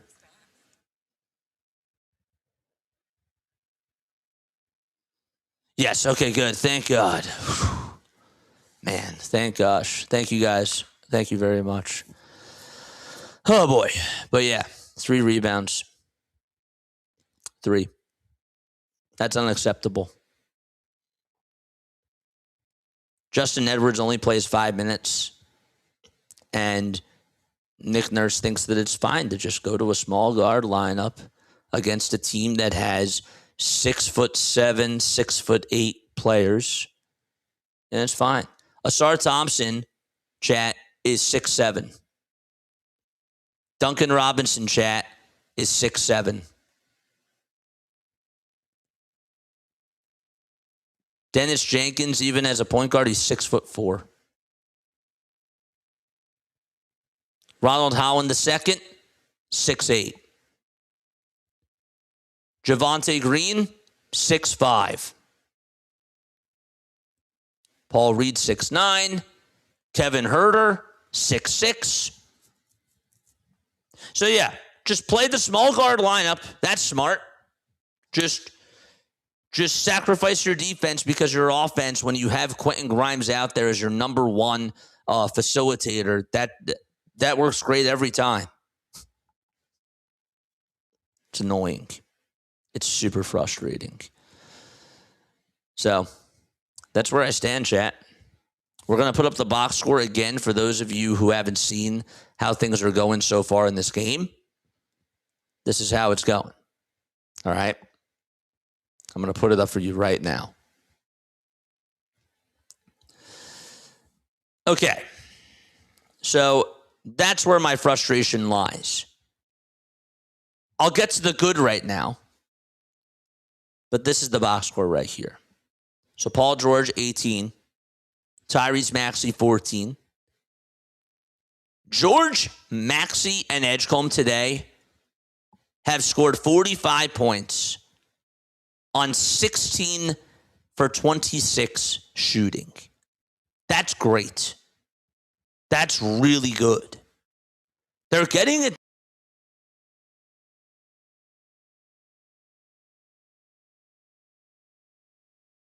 They're getting it done offensively.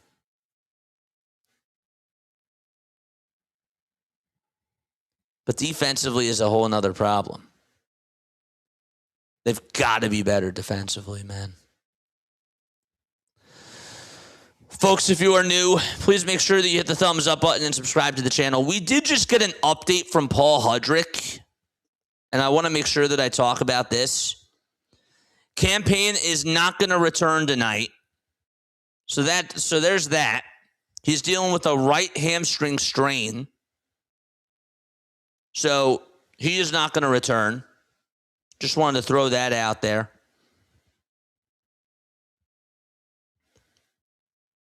So that changes things too.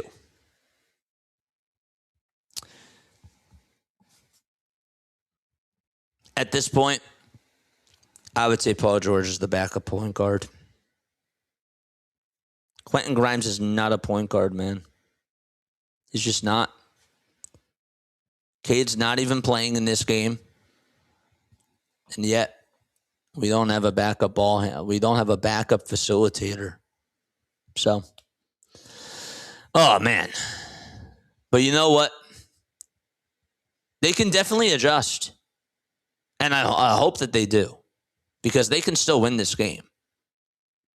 Some of y'all are probably thinking that I'm saying that it's over. It's not over. I just had to get that stuff off my chest because that's what's been bothering me today. I would be naive if I didn't bring that up. Because it's not all roses. I wish it was. But they can certainly clean this up. And I think that they can still win this game. I really do. I think that they can win this game. They got to be good, though, in the third quarter. Here are my keys for the third quarter, chat. We're going to do that right now. Okay. My keys for the third quarter tonight are this. Whoops. You guys see me? Why are we delayed?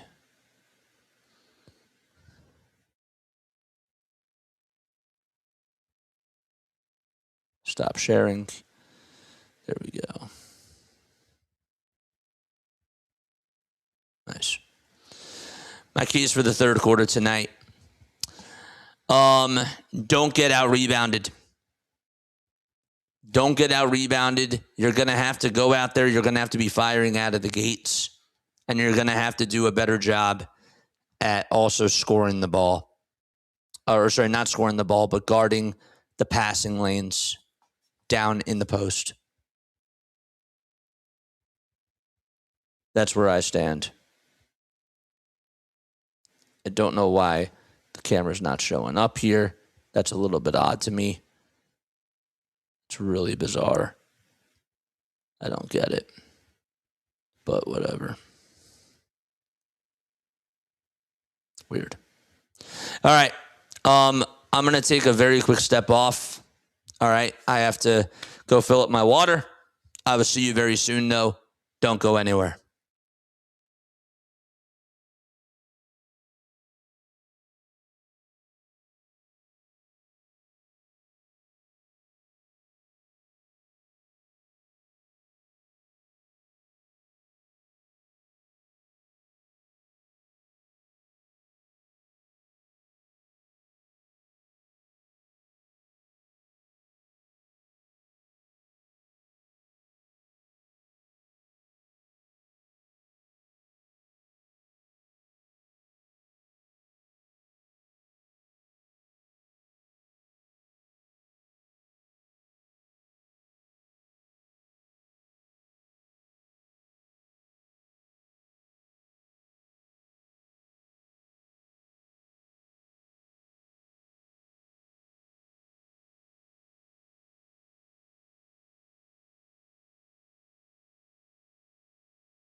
I am back. There we go.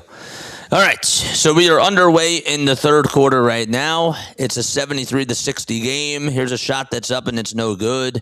Let's get this back up and running over here. Y'all can still hear me, right? Let me know if you can still hear me. That's weird. I don't know why it's looking like this. That's odd. It's weird.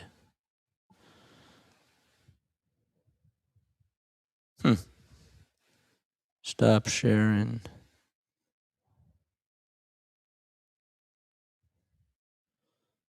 Stop sharing.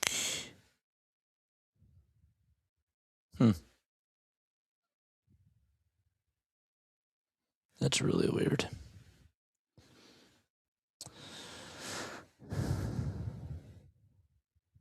All right, I'll have to fix it later.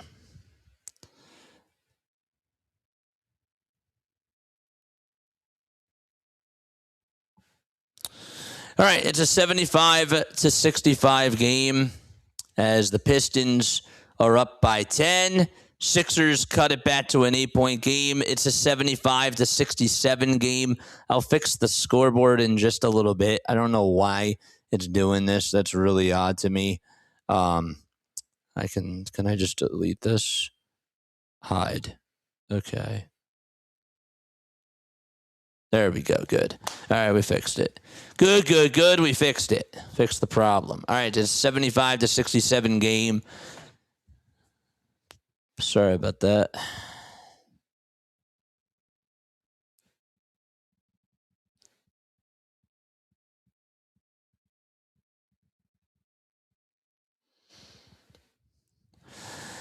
Sixers trying to play defense. 9:33 left to go in this third quarter right now.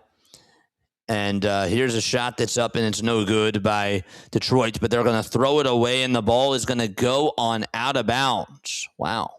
And it'll be Sixers ball. So the 76ers have the rock, and here's a three-point shot that's up, and it's no good. I'll just leave this right here. Robinson over to the outside, gives it over to Harris. Harris down the lane, gets it stripped by Edgecombe. The shot goes back up by Durant, and it's up, and it's good. And it's a 10-point lead for the Detroit Pistons. Okay. Y'all can still hear me, right? Testing, 1, 2, 3. There we go. Good. 8:50 left to go in this third quarter of play. Tyrese Maxey looks to try to give it back over to the outside. Edgecombe picks it up. Edgecombe has to take it to the top of the key now. Off the dribble, puts up a tray, and that's no good. And it'll be rebounded by Detroit. Stolen back, though, by Edgecombe. VJ hands it off over to George. George for two, and a late foul called.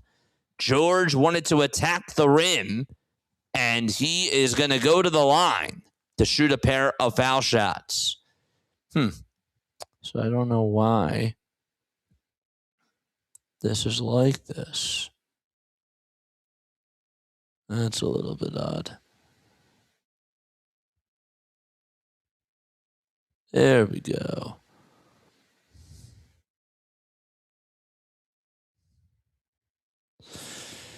So we have some foul shots coming on up right now. 8:25 left to go.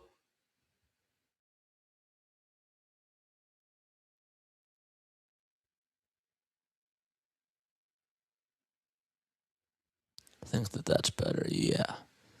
There we go. All right. And a timeout taken. Okay. No music? No, because RB is not here, so I don't have any music. There's no music at all. So we still got 324 of you guys rocking with us. Let's go, chat. Let's go, baby. Yes. It's good to see you all on here. Again, my name is Jason Joseph. I'm not RB. I'm filling in for Philly Tick with RB, though, tonight. Please make sure that you like. Please make sure that you subscribe. If you do want to check out my channel, you most certainly can. I cover the Phillies on my channel. I do a lot of baseball content as well. I do Sixers games whenever I can. But you should definitely check me out, too. It's play-by-play with JJ. I do like an older school radio play-by-play style of a call. That's really how I do it. But if you like that, if you like what you hear, definitely make sure that you go check me out and subscribe to my channel as well. I'm on my way to 10K. We are almost 800 subs away from 10K. So if you guys want to go help me out, you most certainly can. But definitely 1,000% subscribe to Fire Nation. To Fire Take Nation. And subscribe to Philly Take with RB. So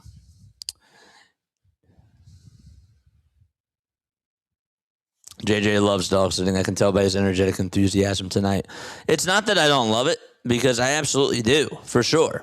And it's cool. It's great. It gets me out of the house. It's great. But, like when you have to take your setup with you, it's a little bit tricky, because you got to rely on their internet. Like you have to, be able to, and again, like I'm filling in for RB. So like on top of that, I mean, I knew like what I was getting myself into, for sure. But it can be a little bit annoying at times. And then I got to take my whole setup with me. I didn't take my PC with me, but I'm using my laptop. But no, I love dog sitting. It's good. So RB is not here tonight. I'm filling in for RB. Let's refresh this page.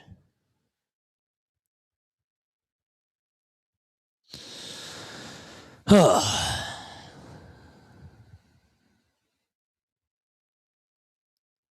there was a challenge here. The call stands. The Pistons are going to get charged with a timeout. Okay, it's a 77-67 game. Jenkins has the ball, takes it towards the right side, looks to kick it out over to Thompson. Thompson on the baseline, dribbles with the left hand, hands it off, and a wide-open three is up, and it is good. It's an 80-67 game. Jenkins knocks down the tray. 7:55 left to go in this third quarter. It's Tyrese Maxey again with the rock for the 76ers.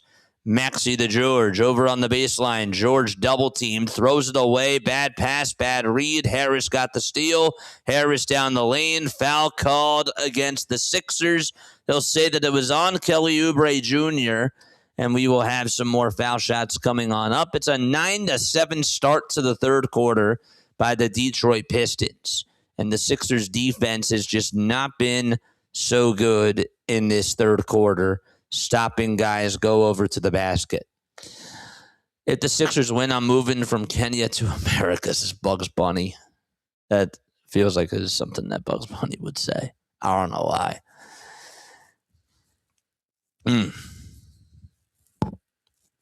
So, yeah, there's my channel. Busy Bees, shout out to you. Shout out to Dom. Shout out to all the mods here, man.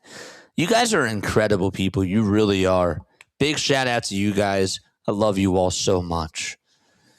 81-67. Detroit is up by 14 points with 7:40 left to go in this third quarter. Foul shot number 1 was good by Tobias Harris. And foul shot number 2, that one is good as well. And this... Okay, we got it back. Good. All right, 82-67 with 7 minutes and 30 seconds left in this third quarter of play. Barlow dribbles with the left hand, hands it off over to Grimes. Grimes on the baseline.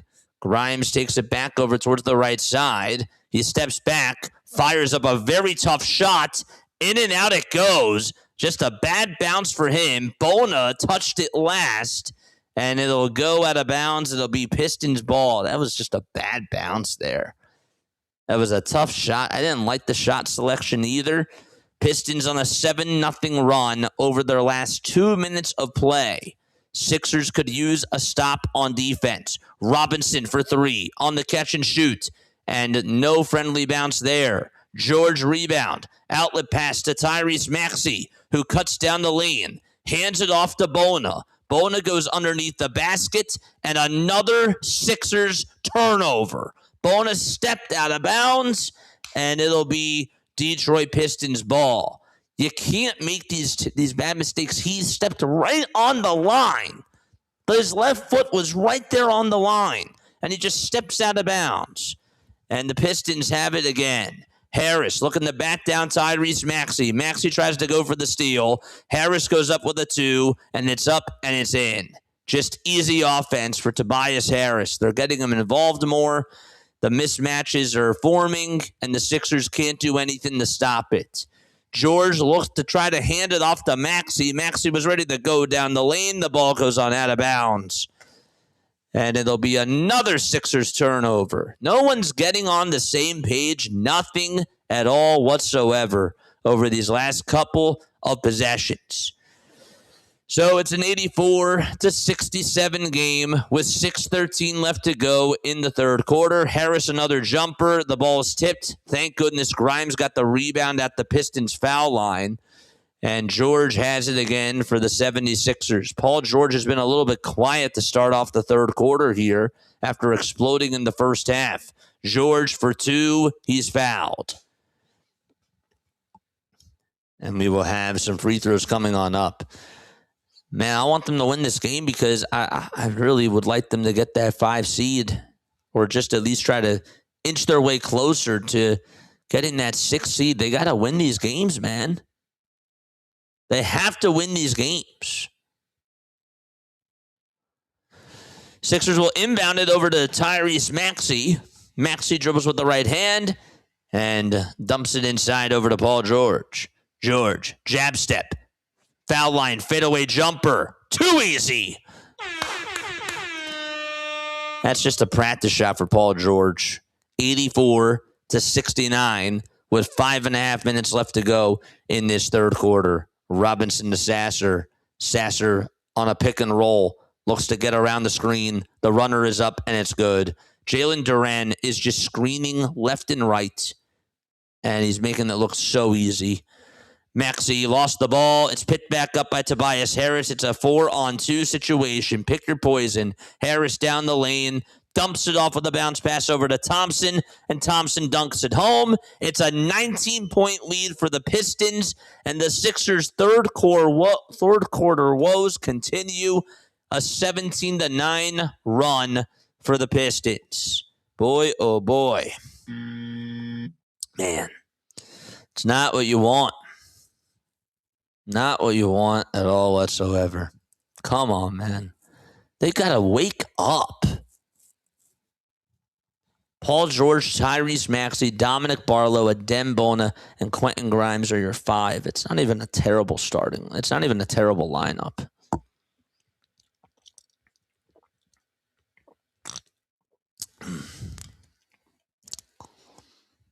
So, damn. That's not good. Ugh, man. I can't understand it. I can't understand what Nick Nurse does in that locker room when they go on into halftime. I just, do they just smoke? Do they just not go over play? Clearly nothing is working. Clearly nothing is working. I was going to say if Cunningham was playing, but same for Embiid. No. The reason why the Sixers are not doing well in this game is because they can't stop the pick and roll. Pistons have a really good team, okay? But this is a test because even without Cade Cunningham, they should be able to at least stay in this game even without Embiid. Yes, a lot of things change. I don't want to be naive because when Joel Embiid does play, and I know that this is the same thing with Cade as well, but Joel Embiid is more valuable to the 76ers than Cade is to the Pistons. And I'm not trying to diss Cade. I'm not trying to disrespect him at all whatsoever. You can see that with Marcus Sasser out there, that they're still facilitating, or sorry, not Marcus Sasser. Who who is it? Jenkins. With Jenkins out there, they're still facilitating the ball and they're moving it to their bigs. Cade gives you a very good aspect of shooting, and he can shoot more off the dribble, even though Jenkins has shown that he can isolate too. But Joel Embiid definitely does make a big difference. He does. But with that being said, you should still not be getting blown out by this Pistons team. That is inexcusable, and you have got to be better in that area. Maxey, pick and roll over to Barlow. Barlow to Grimes. One more to Edgecombe for a three. Finally, it's up and it's good. All right, VJ Edgecombe knocks it down, 88-72. Maybe they can get a little bit of life here. That would be great. Sixers have Maxey, Edgecombe, Barlow, Bona, and Grimes. The Pistons have Harris, Duran, LeVert, Herter, and Sasser. There's a shot that's up, and we have a shooting foul called on Dominic Barlow. And I believe that Jalen Duran is going to go to the line. Don't forget to like. Don't forget to subscribe. Go check out Play-by-Play with JJ as well. I appreciate you guys very, very much for tuning on in. So here is Duran at the line, and the first foul shot, he'll knock it down and make it an 89-72 game. Duran does have 13 points. He's averaging 19.5 per game this year. And so it's an 89-72 game. Duran at the line for one more. Once again, I am a little bit behind. I'm not home. I'm watching the game on a laptop. I'm not watching it on cable. So please do not spoil the game. I would appreciate that very much, or else you're going to get timed out by the mods. 90-72. Duran is going to make both foul shots. I know that this is a little bit ahead, but still, please do not spoil the game. Barlow with a layup inside. It's no good. It's blocked by Kevin Herter. Harris for three. It's up and it's in. Tobias Harris is even knocking down threes. And the Sixers are down by 21. Just brutal. Edgecombe, baseline J. No. Offensive rebound by Bona. I haven't heard that in a while. Offensive rebound, but he's able to put it up and put it on in. All right, come on, 93-74. 3 minutes and 50 seconds left to go in this third quarter of play. Here's Harris again, operating at the nail. His defender, Quentin Grimes. Layup is up, and thank goodness he didn't get that one to go. Duran tried to save it, almost made an incredible save, and it goes out of bounds. Sixers again just go into another small guard lineup with Maxey, Edgecombe, and Grimes. Campaign is out for the rest of the game. I just wanted to make sure again that I told you guys that. 93-74. Edgecombe will be taking up the rock now for the 76ers with 3 minutes and 25 seconds left to go. Maxey over at the right side of the wing puts up a shot. It's up and it's good. And that'll make it 93-76. Tyrese Maxey does have 21 points. He's only put up 5 in this third quarter so far, but the Sixers are down by 17. Reed, a corner three, way off the mark, and Edgecombe gets the rebound. Edgecombe looking to fight down the lane, handed off over to Grimes, and Grimes luckily got fouled because he was going to pass the ball, and he was supposed to find Edgecombe, but Edgecombe was nowhere near him, but he just got fouled by Herter.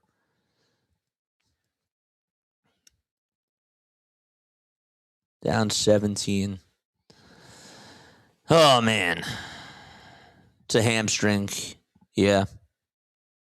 Yep. 93-76. Sixers and Pistons each have 4 timeouts left. They'll inbound the ball to Sixers, and Edgecombe gets the handoff. Gives it back over to Maxey. Maxey in between the circles. Maxey with the right hand. Puts up a shot. It's denied by Paul Reed, but we have a foul called on Paul Reed, and Maxey will go to the line. A little bit of contact on his right shooting hand, and Reed is talking things over with one of the officials, and Tyrese heads to the charity stripe. Shad, how we feeling? Tobias is cooking up. So we need VJ, Kelly, PJ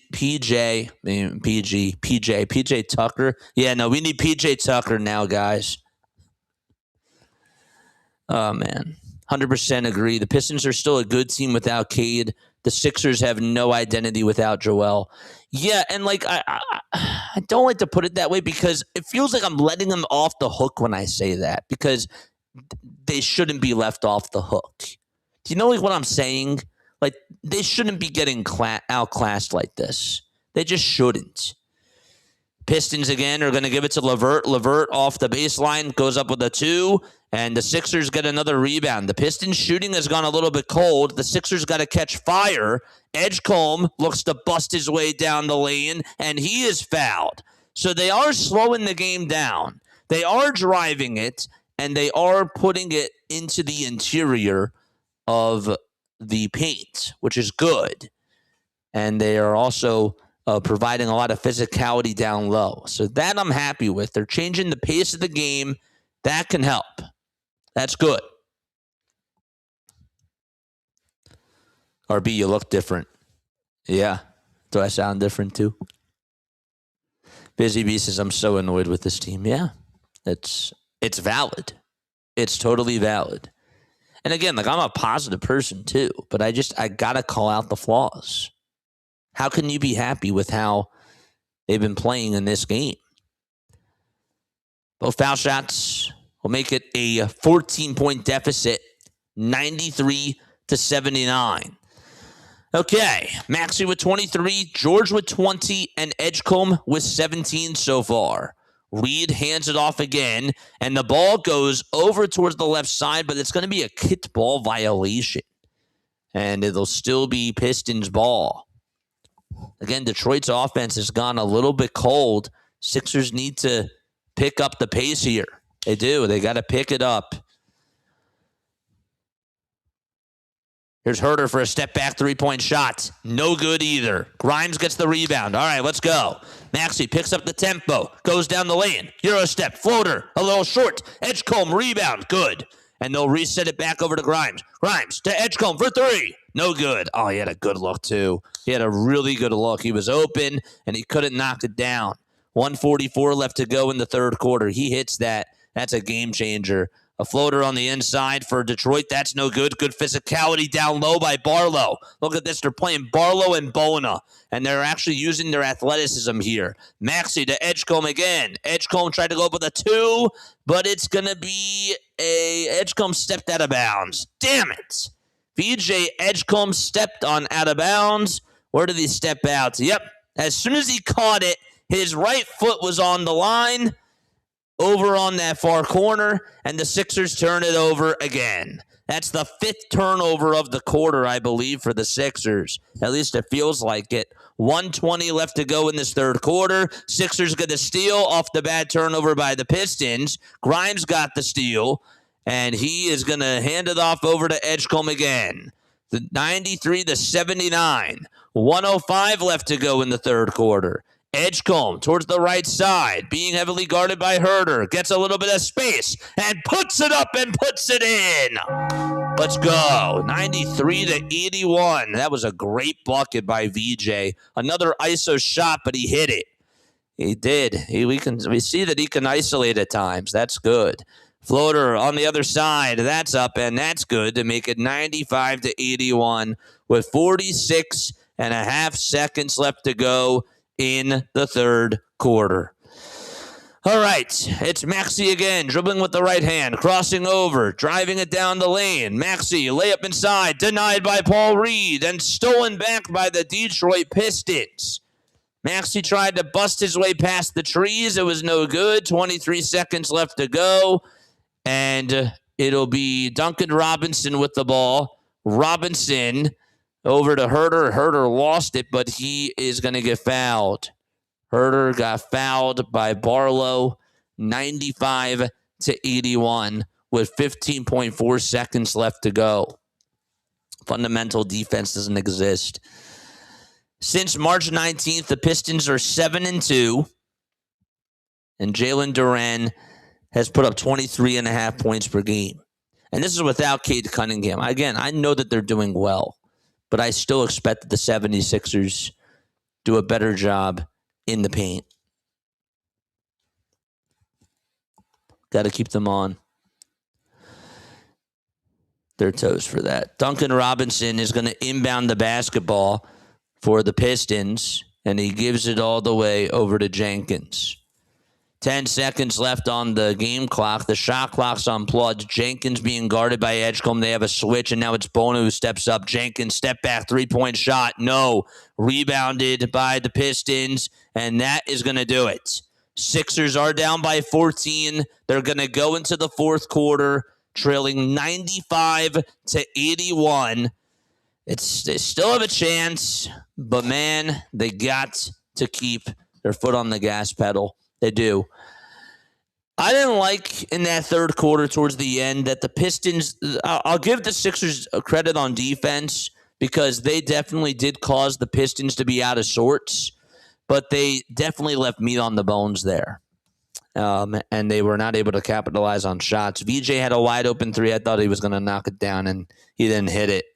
And that could have really been a momentum changer there. So. Oh, man. All right. What a great game so far. All right. Where's everybody tuning on in from?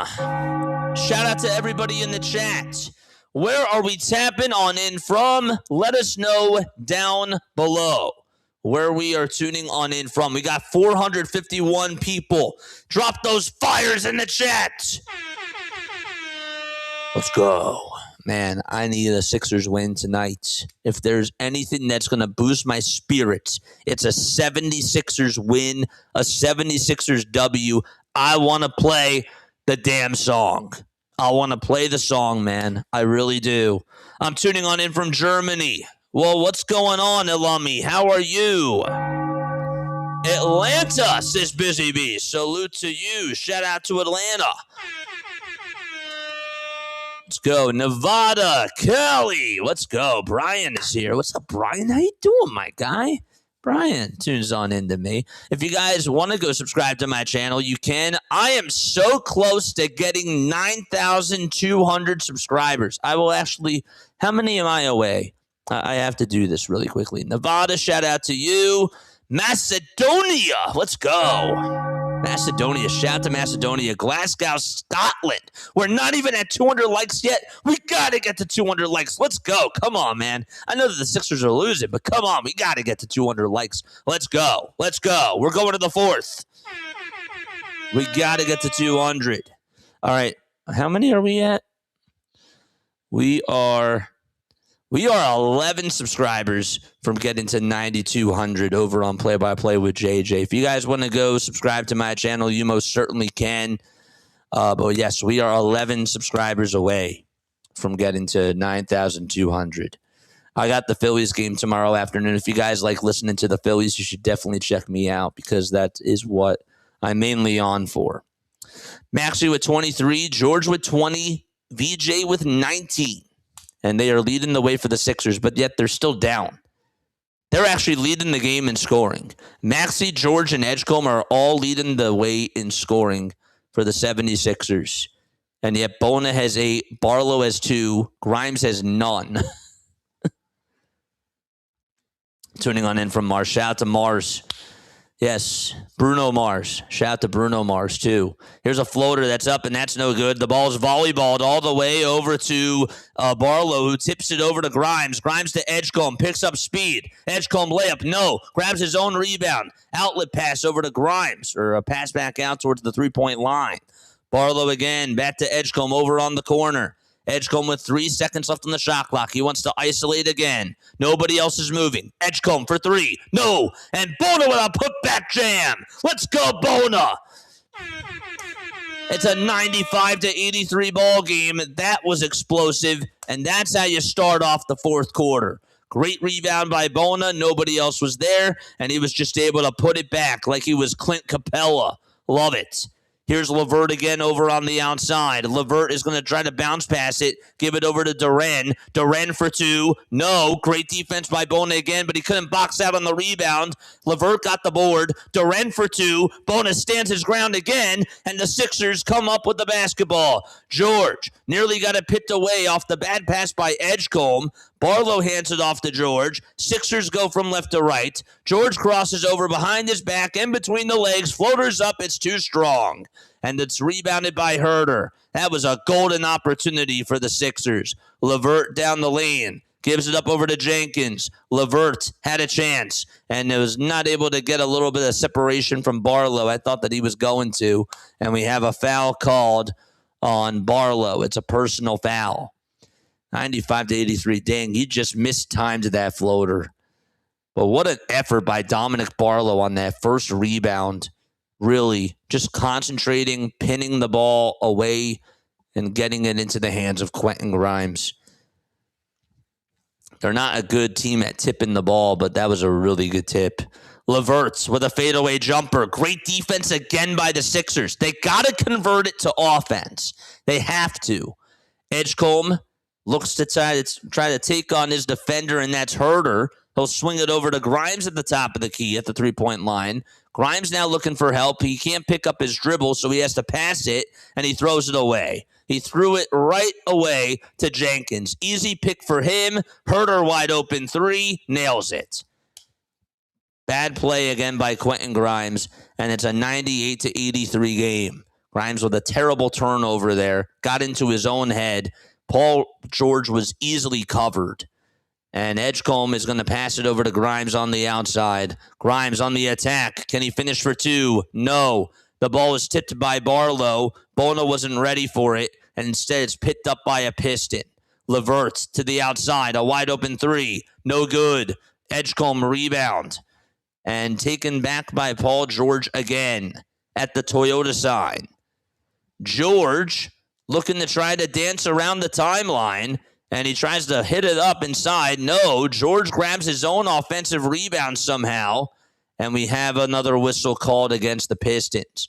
It does seem like that the Pistons are clogging the paint a little bit more, and the Sixers are taking further floaters outside compared to what their normal spots are. But at least that they're getting rebounds. They just got to capitalize and get points. When they're playing really good defense, their offense is just quiet. Man, oh, man. Oh, boy. Okay, 98-83, less than 9 minutes to go, and Tyrese Maxey is going to come on in. Who's he coming on in for? Andre Drummond also comes in as well. Drummond will play for Bona. Maxey, Drummond, George, Edgecombe, and Grimes are all out there. So the Sixers go back to a small guard lineup. All right, let's see how this goes. Edgecombe at the Sixers logo, dribbles with the right hand, and now drives it down the lane, look to pass it over to George, and George goes up with a shot, and he flops. And it's taken back by the Detroit Pistons. He thought that he could lean his defender in for a foul. Jenkins for two. No. Herter rebound at the three-point line. The shot's up. It's no good. The ball goes out of bounds. It will be, is it going to be Sixers ball? Actually, certainly thinks it is. The ref, I believe, is pointing over to the Pistons, and they're going to say that it's LeVert's ball. Don't forget to like. Don't forget to subscribe. Turn on the bell icons, too, and that way you will know when we do go live. What the heck is going on, man? Are the Sixers going to challenge this? Yes, they are. Sixers are going to challenge. They might have a case. They might. They're down by 15 with 8:33 left to go in the fourth quarter. We have a postgame show after this, too, by the way, chat.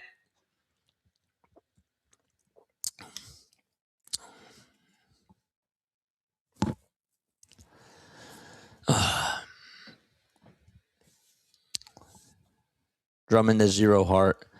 I'm going to be so glad when the playoffs start because I'm so done with Embiid sitting out for games for whatever reason, says Bird Gang Nation. Dude, I agree.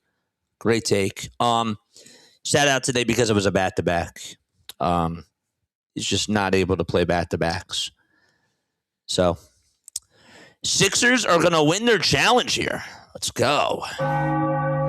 Between JT Realmuto winning the ABS challenges for the Phillies and Nick Nurse and the coaching staff winning their challenges for basketball, I'd say that we're pretty good at challenging. We are. That's one thing that our city is really good at. We're really good at challenges, We're cooked. Detroit basketball is like a virus. When you get here, you're infected with Detroit dog pound defense. That's Detroit basketball. HB Link, I got to tip my cap because this is Detroit basketball. They play very hard-nosed. They have a lot of length to them. They don't give up. And even when they're not scoring on offense, they give it to you on defense. And so I have to tip my cap to the Pistons because they're playing really well. And they've been playing well without K2. I've been seeing it for a little bit. I'm still not trying to excuse the Sixers because obviously, even without Joel Embiid, you just want them to be better in the paint. And you have to win these games. Like you can't just lose these games, chat. I don't want to be in the play-in tournament. I don't think anybody wants to be in the play-in tournament. Get to the playoffs. Don't play with fire. Get the 6th seed. That's fine. Got to win these games.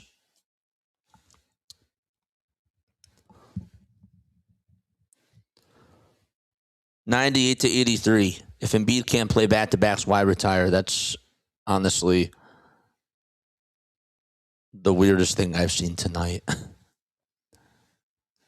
That's the craziest thing I've ever seen tonight. Maxey is going to hand it off over to Paul George. George over to Drummond. Drummond hands it off over to Paul George again, and we have another foul that'll be called with 8:18 left to go in the fourth quarter. George is 20 points. Maxey is 23, and Edgecombe is 19. Grimes is still out there, and yet he doesn't have any points tonight. He's 0 for 4 from the field and just has 1 assist. Edgecombe will inbound it over to Drummond. Drummond with a handoff back to Edgecombe. Hit that thumbs up button, chat. Let's go. We got to get to 300 likes. Drummond with a floater inside. That one won't go. And the ball is tipped back into the hands of a Pistons player. They just continue to rebound the ball very well. They're swinging it around the timeline again. George tried to play defense. The shot's up. It's no good. And we have a foul called. And that is going to go against Andre Drummond with less than 8 minutes to go. 98-83.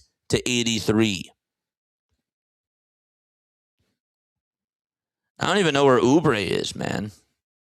Why not even get Kelly back out there right now?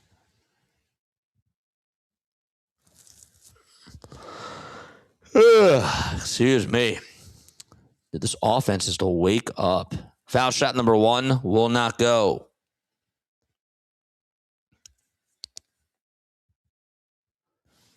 Durant with 16 points, or 15 points, I should say. And now it's 16 as he gets the second free throw of the fall. Sixers are down by 16. 7:55 to go in the fourth quarter. Edgecombe going towards the left side of the elbow. Now takes it over towards the top of the left wing. Puts up a 3. In and out it goes. And it'll be Sixers ball still. Pistons tried to save it, but it ended up going out of bounds. Another opportunity for Edgecombe to hit a 3. He was not able to hit it. Maxey was going to inbound it, but VJ got tripped up by Levert, and there's another foul. That, I believe, is going to be the 3rd foul on the Pistons. It is. That was a personal. And Maxey's going to go to the line. They called a 3-second violation, right? And the free throw by Maxey, in and out it goes. Dang it. Gotta hit those. 99-83 with 7:43 left to go. Okay, Sixers inbounded over to Drummond. Drummond over to Maxey. Maxey steps back, lets it fly. The three-point shot is too strong. Herter gets the rebound, an outlet pass that goes over to the Pistons, and a foul called again. It was Ronald Holland II who was going down Broadway. Maxey collided with one of the camera operators, and he's like, "You good?" And he puts his headset back on for him. That's like such a dangerous job, just being on the floor, operating those cameras, man. Don't forget to like. Don't forget to subscribe to Philly Take with RB. We got 498 people watching. How are we doing on the likes, chat? On my channel, we are now 10 subscribers away from 9,200 subs. We're so close. 99-83 with 7:34 left to go in the fourth. Nurse is scared to play Edwards. He's not playing as big. He's not playing as athletic guys. I hear you. 99-83. Holland at the line for one or more.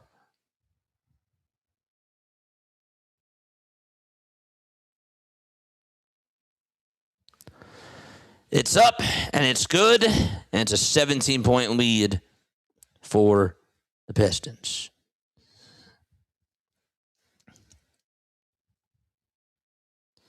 All right, we're at 223. Let's get to 300 likes, chat. Let's get to 300 likes. Oubre is going to hand it off over to George. George crosses over a couple of times, drives it down the lane, almost passed it over to Drummond and got it deflected, but now he does pass it to Drummond, and Drummond lost the ball, and it's picked back up by the Pistons. So Drummond couldn't even try to take a dribble. He got it smacked away. The Pistons are going to throw it over towards the left side of the corner, and it is going to be Jenkins who drives it downhill. He lost the ball. Maxey steal. And a layup by Edgecombe. Too strong. Way too strong for VJ Edgecombe. He is now 7 for 18 from the field. 6:42 left to go, and we have a timeout that'll be called by the Pistons. 100-83 with 6:42 to go. Man, it's just been a tough night for the Sixers. It really has. It's been a tough night. They had a chance there, too. Really nice steal by Maxey. Edgecombe, his layup was just way too strong. They're rushing these plays. They really are. The fact that, can we also just acknowledge, chat, that the Pistons in this fourth quarter only have 5 points. We're losing in this fourth quarter 5-2. That is unacceptable. That is unacceptable. I don't care who you're playing. 2 points at this point of the fourth quarter is so bad. Your defense has been strong. You've given up 29 points in the second half, and you've only scored 23. Wake the heck up. 2 points. That's pathetic. That's like the big storyline, and we haven't even been talking about this.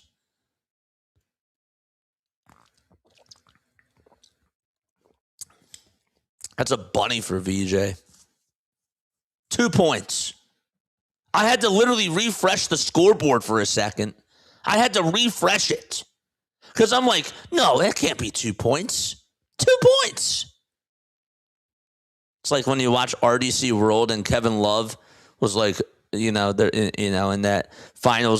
final series against the Cavaliers, they asked him, Kevin Love, how many points did you get? I got 2.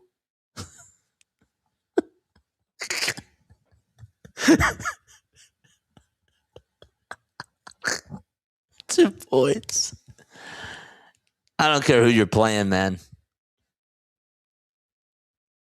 2 points is ridiculous.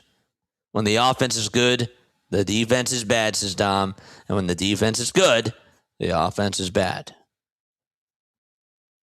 Welcome to the 76ers in 2026.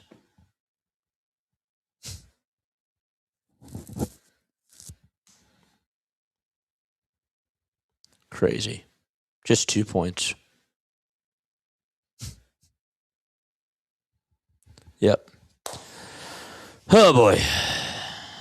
All right. Sixers lose this game, then they're back in the play-in tournament, technically. 100-83. Here's a layup that's up, and it's good. And the Pistons lead it by 19 points. And then they play against San Antonio. Do you trust them against the Spurs with the way that they've been playing? I don't think so. I mean, they could surprise you. If Embiid's back, then yeah, that makes a big difference. I can't just deny that. I can't deny that. Right. 102-83, because that really does make a big difference. Here's a 3 by Harris, and that's up, and that's no good. Just 7 points for the Pistons in this fourth quarter, and the Sixers have 2. Maxey at the foul line. He has to pass it to somebody, and he gives it over to Edgecombe. Edgecombe over on the right side kicks it out to Oubre for a catch-and-shoot 3, and Oubre can't even hit the 3. He was open, didn't even get a friendly bounce. 102-83, 5:40 left to go in the fourth quarter. Just 2 points in the fourth.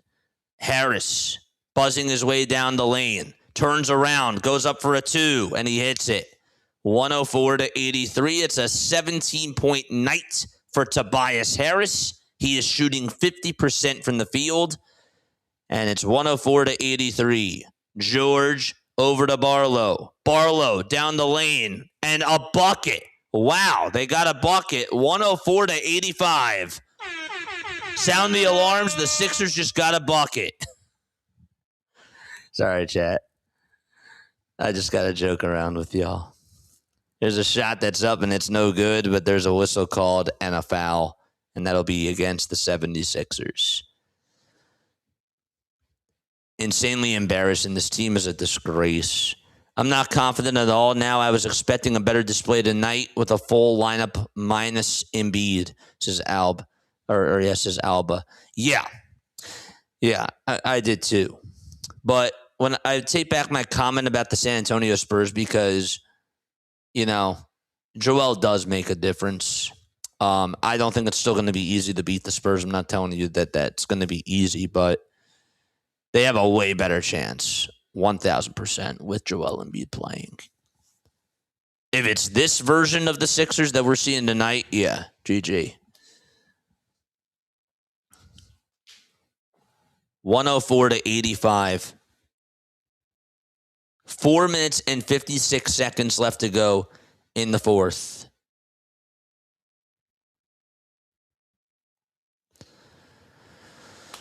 Here's a handoff that goes over to Dom Barlow. Barlow over to Justin Edwards. Edwards is in. Oubre is in. Sixers pretty much wave the white flag at this point as Watford comes in too. Edwards for 3. That's no good.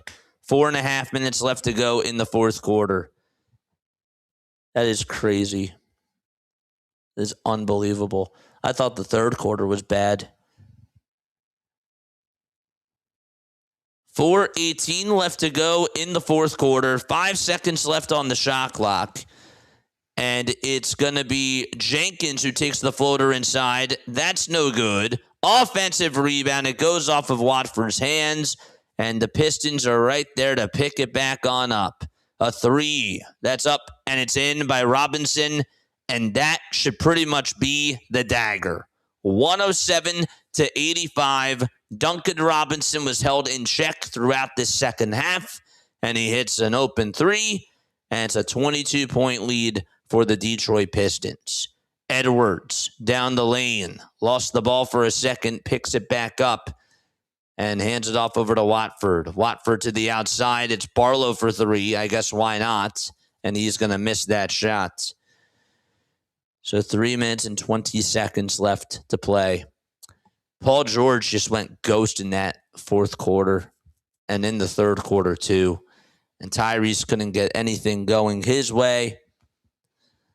Tyrese, though, I'm not gonna put too much blame on him because he got a lot of defense on him. They double teamed him. But yeah, 109-85, 3:07 left to go in the fourth quarter. and another timeout taken by Nick Nurse and the Philadelphia 76ers. Okay. All right. Let's stop sharing the screen for a second. Okay. We do have a post-game show after this chat. I want to make sure that I let you guys know about that. But yeah, it's this was just a brutal night for the 76ers. I mean, the only reason why I'm disappointed in the 76ers tonight, I know that it's a back-to-back. I get that. But I at least expected them to at least go out there with effort, and they didn't really show a lot of effort, especially in that second half. When their defense adjusted and they did a much better job at clogging the passing lanes, they could not get anything going offensively. Are they tired? I don't think so. I just felt like that they didn't, from my eyes, from just watching tonight, they didn't really have a lot of effort in that second half. They weren't fighting through screens. They weren't fighting through box outs. And it just felt like that the 76ers just took the second half off. I don't usually like to say that. I really don't. I'm not like harsh like that. But tonight, that's what it looked like. That's what it looked like. I'm sure that they're frustrated too about this, but gosh, that was just an egregious fourth quarter. 6 points. You kidding me? That's unacceptable. Here's a shot that's up and it's in. So that makes it now a 109-87 score. Okay, 2:39 left to go. They're going to pass it around the timeline. The layup is up, and the finger roll finish is also good for the Pistons. Okay. What is chat saying? These guys are tired, says Lawrence. I don't even know if it's fatigue, chat. If it's fatigue, then we got a problem. Very displeasing to watch tonight. Yeah. I mean, again, if they lose to the Pistons and it comes down to the wire, I'm not, like, okay with it. But I can at least respect that they had a valiant effort without Joel Embiid. This, you play terrible defense in the first quarter. You let them score 8 field goals. Paul George, Tyrese Maxey, and VJ Edgecombe are scoring the ball at a very high rate, and that's nice, but they're just not playing good defense. I think that actually tonight, to be honest with you, this may have been one of Paul George's worst defensive games of the season, and I'm not letting him off the hook. I thought VJ also didn't have a strong defensive performance tonight either, and VJ has been a really good individual defensive player. I just really was not happy with how they did on the defensive side. I give Detroit credit because they play, again, with a hard-nosed style of basketball, and they attacked the pick and roll. And they also, even when the 3 ball was not falling, they were hustling and they were able to make those second chance opportunities. Sixers do get a steal, 113-89, and Watford gives it over to Dominic Barlow, and Barlow flushes it down with both hands to make it 113-91. Sixers fans don't pay attention to other teams because Detroit has been smoking hot teams the last 10 games. Don't know why people thought that we were winning. No, it's not that. Vincent, I'm not mad about that, right? Like, again, I'm not mad about that. You have to understand, like, that, yes, Detroit does a good job at getting the ball down low in the paint. It's a part of their identity, but this is still inexcusable because the 76ers tonight should have played with better effort. 4 points from your starters in the fourth quarter is unacceptable. That can't happen. I'm sorry. It can't happen. I don't care who you're playing against. You could be going up against even the 96 Bulls defensively. You cannot have 4 points from your starters in the fourth quarter. That is inexcusable. You just can't do that. 4 points. Trendon Watford takes it over towards the left side of the elbow, and he's going to get it knocked away. And 38 seconds left to go in the fourth quarter. Here's a three-point shot. That won't go. Sixers get the ball back. And that is pretty much going to do it for the 76ers. As the floater by Edwards won't go. 24 seconds left. And there's about half a second differentiated in the shot clock from the game clock. So the Sixers are going to lose by a final score of 116-93 against the Detroit Pistons. And they will be playing their next game on Monday against the San Antonio Spurs. And technically speaking, they are now back in the play-in tournament as they are half a game behind the Toronto Raptors. And that is the final score for tonight's game. Okay, so let's talk. The bottom line is that the 76ers got outclassed tonight by the Detroit Pistons. On the second night of a back-to-back, they lose by a score of 116-93.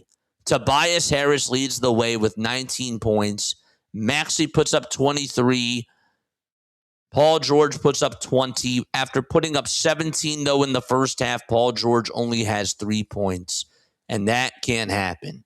VJ Edgecombe, 19 points for him. I think he only scored 1 bucket in the second half. They pretty much held Paul George, Tyrese Maxey, and VJ Edgecombe to less than 10 points in the second half. And so that is the difference of the game. The Pistons got really creative with their offensive play style. Dennis Jenkins had 14 assists because of their pick and roll that they were able to run. And the Sixers could not stop the pick and roll tonight. And that was the difference of the game. The only reason why that I'm mad about this game tonight and why I'm bothered is because while I respect that it's the second night of a back-to-back, you have to show effort. You have to go out there and fight because these games mean something. These games mean something, chat. They do. They went out there tonight and they laid an egg and they just didn't care defensively. And then in this, and then in the second half of the game, what really bothered me was the amount of isolation shots that they were taking. Nick Nurse not able to adjust with his lineups, still going to the small guard lineups, and the Sixers offense just goes cold. They go cold. And why did they go cold? Part of it was because Detroit made it really tough for them. But the other part of the problem as to why they went cold in that second half is because Oubre is over on the bench and he's not driving the ball. He's not out there trying to provide scoring. The Sixers are just isoing. And they're not getting other guys involved. And when they do, nobody's on the same page. There was a play that we saw Paul George and Tyrese Maxey. Paul George tried to pass it over to Maxey. Maxey was cut into the basket. I feel like that we see that at least once or twice a game with this team. And those turnovers really frustrate me because that is just not being on the same page. That's not on Nick Nurse. That's on the players right there. But 12 points in the fourth quarter and 4 points from your starters in the fourth quarter cannot happen. I don't even care if they were down. What was the score going on into the fourth quarter? They were down by 12. I thought that they actually had a chance to show me that they could actually fight back in this game. And they didn't do that tonight. That's why I'm annoyed. That's why I'm frustrated. Even on the second night of a back-to-back, your starters cannot have 4 points in the fourth quarter. That's the bottom line.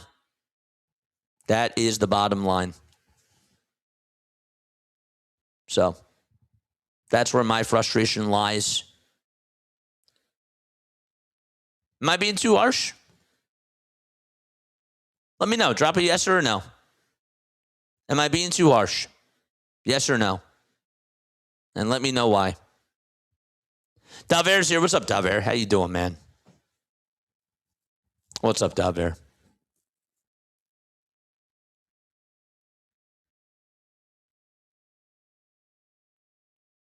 This is a YMCA coach. Grimes had 0 points. Grimes did have 0 points. Campaign goes out. Now, unfortunately, they have to play him more because I'd rather take Grimes over Lowry, right? But you can't do that. You can't do that. Chat says no.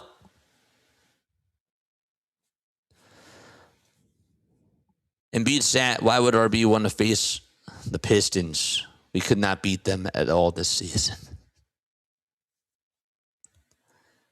It's not a well-coached or constructed team. Here's what Sixers Adam had to say. Let's look at this. Let's see if we agree with this. The story of this game was the Sixers' depth pieces getting trounced by those of the Pistons. It was going to be a tough game to win without Joel Embiid, but the Sixers' role players did not meet the mark. Nick Nurse changed his starting lineup again. I disagree with this. Because while I agree, I agree with that premise. Okay? Let's dissect this again. This is from Sixers Adam. The story of this game was the Sixers' depth pieces getting trounced by those of the Pistons. It was going to be a tough game to win without Joel Embiid, but the Sixers' role players did not meet the mark. Nick Nurse changed his starting lineup again. To me, honestly, the big story of this game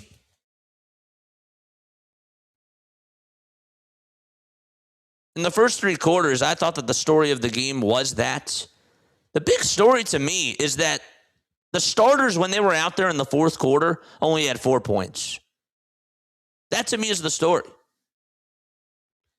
I literally had to refresh my browser a couple of times because I couldn't believe it.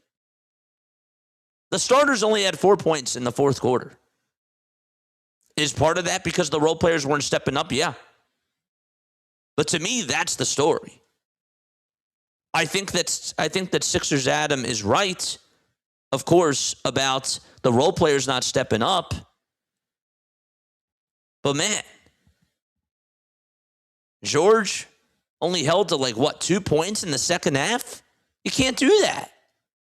Maxey had 3 or 4 points in the second half? That can't happen.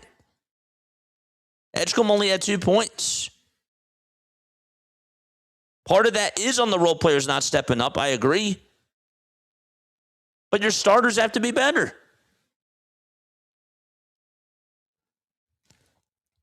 Adem Bona had 10 points in 23 minutes. He was your best bench player today. Barlow had 8 points in 29 minutes. He didn't really do well off the bench either. And then Nick Nurse just thinks that it's okay to not play Jabari Walker. I mean, we've seen these guys have chips on their shoulders.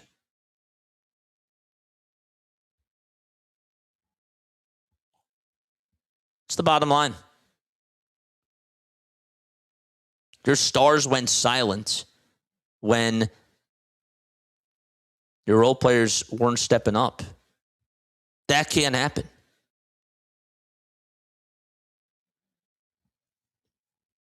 So that's where my frustration lies. This team, obviously, I want to make sure I put this in perspective, though, chat, because this is what I need to say. I still believe that if Joel Embiid is healthy, if Paul George is healthy, and Tyrese Maxey is healthy, and VJ Edgecombe are all out there, I still believe that their ceiling should still be finals. Okay? Let's not lose sight of that. Tonight, they did not have Joel Embiid. Joel Embiid changes a lot. Cade Cunningham for their offense changes a lot of things too. I agree with that. But Joel Embiid changes more for the 76ers offense than Cade Cunningham does for the Detroit Pistons offense. And actually, the crazy part is that Joel Embiid changes more on the defensive side too, because he still is a good rim protector. He can't guard 1 through 5 anymore. But Embiid sets screens. Embiid's really good at that. He's not a rebounder like he used to be, but he causes more double teams. He's more of a force. So that really does change a lot of things. I still want to keep that in perspective, because while tonight was bad, and I'm mad about tonight because of the bad effort that they gave in the second half, the terrible defense that they displayed in the first quarter. And this is while still respecting the Pistons, by the way, because the Pistons didn't make it easy. They have a good team. They're very well coached. Nick Nurse got out-coached tonight, clearly, 1,000%. But yeah, you needed to win this game. Now you're back in the play-in. You're a half game behind Toronto. And to just not show fight. That's unacceptable, chat. That's unacceptable.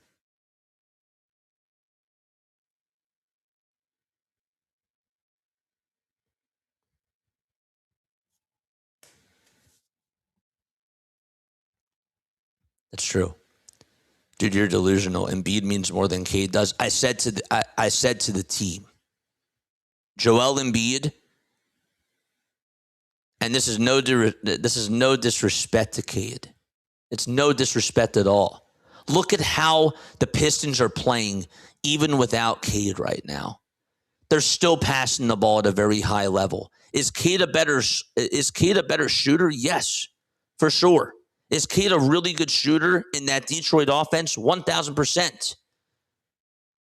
But, and this is the but, this lineup that the Sixers have was constructed for Joel Embiid. It is Joel Embiid's lineup. The roster construction was for him. When he's not there, the car doesn't start. He's the engine. He's the engine to the team, whether people want to say it or not. That's the truth.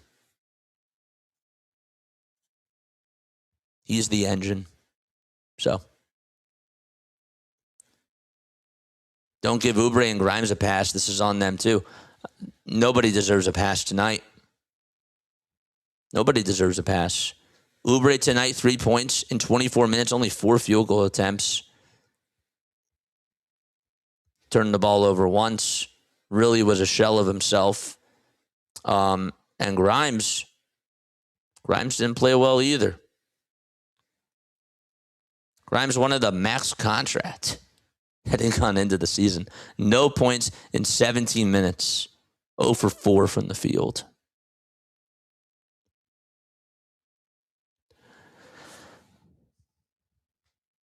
I want to go back to one specific sequence of events.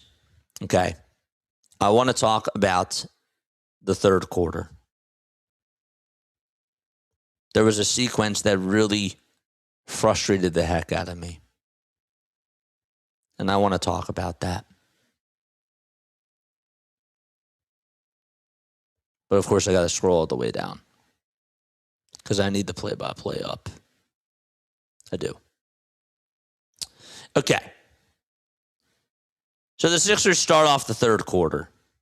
Okay. Detroit goes on this little run. Right. Jalen Duran makes a 2, and he gets fouled. Clearly remember that. Andre Drummond makes a dunk. And then you're going back and forth. Okay. Sixers cut it to 8. I forgot that they did that. They cut it to 8. Maxey gets going a little bit in the third quarter. And this is what happens, okay? Jenkins blocks Tyrese Maxey's layup. It was a good play. Maxey grabs the offensive rebound. Edgecombe misses a wide open three. He has to hit those threes, okay? He didn't hit them. Tonight was not his night shooting. I thought that he could have had a couple of threes. One of them could have made it an 8-point deficit when they were down by 12. But then it ended up leading into, when they were down by 13, but then it ended up, they were down by 11, and it could have made it an 8-point deficit, and then eventually it became a 13-point deficit because of a fast break. But the one sequence that I didn't like, so Quentin Grimes comes on in with 7:40 left to go, okay? After Toby makes 2 foul shots and gets fouled by Kelly Oubre Jr., Grimes comes on in, and Quentin Grimes takes this step-back mid-range jump shot where he is being heavily contested. And it was an ISO. And nobody else is moving on offense. I didn't see any off-ball movement. So what ends up happening is the Pistons get the rebound. Duncan Robinson is left wide open over on the perimeter. Doesn't hit the three there. George gets the rebound. Bona steps out of bounds when he gets the ball underneath the basket. I'm watching a couple of times where Bona is underneath the basket. He's out of bounds. I also saw a play where Tyrese Maxey passes it to VJ, and VJ doesn't watch his foot, but by the time he catches it, his left foot is out of bounds.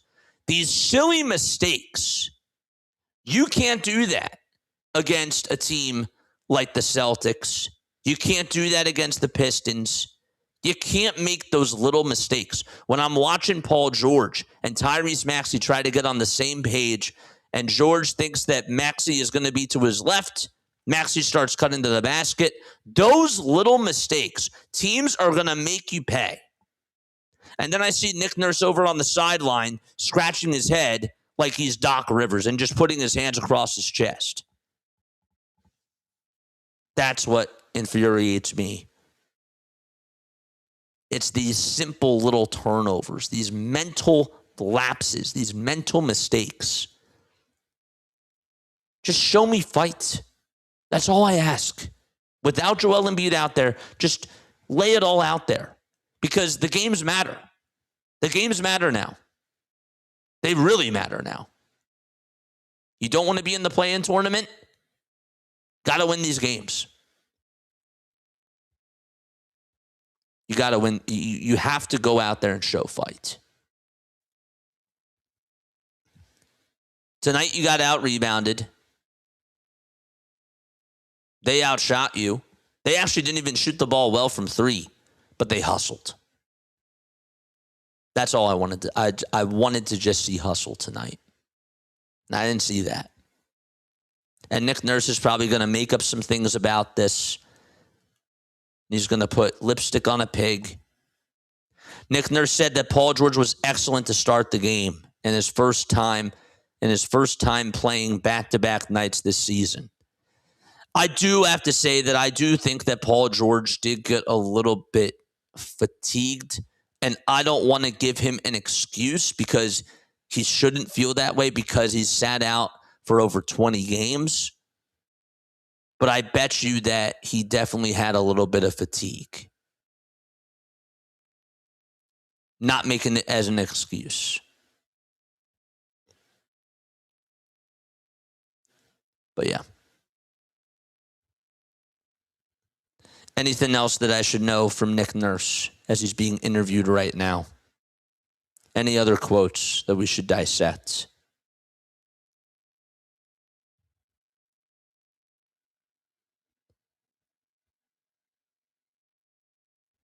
Not that I can see right now. This is actually from somebody that posted this 12 minutes ago. Nick Nurse has had some brutal games this year, but this one takes the cake. 25 points in 21 and a half minutes of basketball is absolutely pathetic. The Arizona Wildcats could do better than that.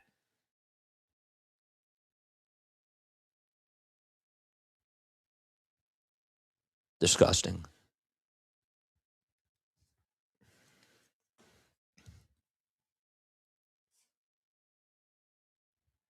But yeah. Pistons are a very well-coached team. The fact that 3 of your star players were leading the way in scoring, and then everybody else in the top 10 was a Pistons player, that goes to show who the better coach is. Just does. I'm with you, though. But yeah, I put blame on VJ tonight. I put accountability on everybody, including Tyrese Maxey. You just cannot have 4 points with the starting lineup out there in the fourth quarter. That's on everybody. That's not just a Nick Nurse thing. That's on everybody. Everyone has to take accountability for that. That's what I'm disappointed with, and that to me is the story of the game. Everything else, the role players not stepping up, that's just gravy at this point to me. That was the big storyline heading on into the fourth quarter, but 4 points from your starters, from your starting 5 in the fourth quarter. That can't happen. It just can't happen. Jenkins has been playing his butt off. He's a great point guard. You still got to put bodies around these other guys, and you have to stop them from attacking the rim. If that's how they're beating you, get bigger. Don't go smaller. And Nurse didn't do that. And then the offense just lost its rhythm in the second half. So, but that is where I stand, okay? Let's take a look at the schedule ahead really quickly before we even sign off, okay? We'll do that next. We will. We'll do that next. At least Maxey, George, VJ had almost 20 points each. None of that matters when they only get 4 points in the fourth quarter. And they just go so cold in the second half. Can't let them off the hook there. All right. I think I've made my case. I think that people understand that point. But let's take a look at let's take a look at the standings first. So here are the standings right now, chat. So right now the Sixers are a half game in back of the Raptors because they lost tonight. They play against the Spurs in their next game. We'll get to the schedule in a little bit. But you got what? 4 games left? 48, 78. You got like 4 games left. That's it. You're 1 game above Charlotte. You're 1.5 games above Orlando. And you're 2 in front of Miami. Get out of the play-in. That's what you got to do. The schedule for the Sixers, here's what's coming up, chat. So you got Spurs, you got Rockets, you got Pacers, and you got Bucks. You got a back-to-back on Thursday and Friday. Okay. So here's what I expect. And I want to know if you guys agree with me or not. Okay? Because these games matter. I expect that they're going to go 2-2. We're going to go through these games in order really quickly before we sign off. All right, first game, Spurs. Win or lose against the Spurs with Embiid. Beat the Spurs. Yep. You got to beat those Spurs. I actually want the Hornets to put us out of the play-in so I can laugh at the people who said rest Embiid so we can be ready for the playoffs. Yeah. All right. Do they beat the Spurs? They really have to go 3-1, right? I say that they're going to go 2-2. All right, so Super says that they're going to beat the Spurs. Okay? It's a win against the Spurs. It's in San Antonio. They only have one home game left. It's a traveling back-to-back, too, on Thursday and Friday. Okay. So we got win in San Antonio. Beat the Spurs. Okay. Thursday against the Rockets. That's not going to be easy either. No, busy. I agree with you. I agree with you. Mitch says we're not beating the Spurs. Let's talk about the Rockets. We beaten the Rockets. Wemby's going to have 10 blocks. Well, I think Wemby's going to cook.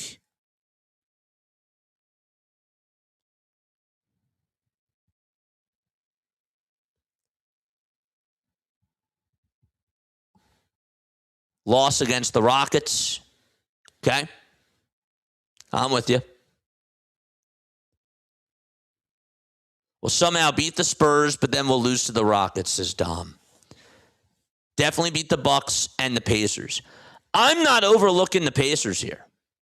And I'm not going to overlook the Bucks either, because while I agree, and that's why I feel like that we can go 2-2, I can also see, I could see a world where we do go 3-1. I don't think it's going to happen. I expect us to go 2-2. But I also will say this. The Pacers and the Bucks could still play spoiler here. I need all these teams to rest their players, says Busy B. I'm with you. 2-2 is where I have it. The Wizard of Oz says 1-3. Dom says, I'm not overlooking anybody. They better not do that either. Because I think that personally, and maybe this is just me, but I think that they overlooked the Pistons tonight. And again, if they lose to the Pistons team, we're sad. But they got blown out. They got blown out. You got to avoid the play-in. They got to be at least two. Let's look at the Raptors schedule. Okay? And then we'll sign off. Let's see if we feel better with the Raptors schedule. Good thing that we have the tiebreaker against them. Okay. Here is the Raptors schedule. I'm pulling it up right now. So I think we go 2-2. The Raptors play Boston, Miami twice, the Knicks, and the Nets. So they played the Celtics on Sunday. They played the Heat again, and the net, and then the Knicks on a back-to-back, and then they play Brooklyn. To be honest with you, I don't know about you, but I see them going 2-3. I see the Sixers going 2-2. And I see the Raptors going 2-3. That's not easy. That's not an easy schedule.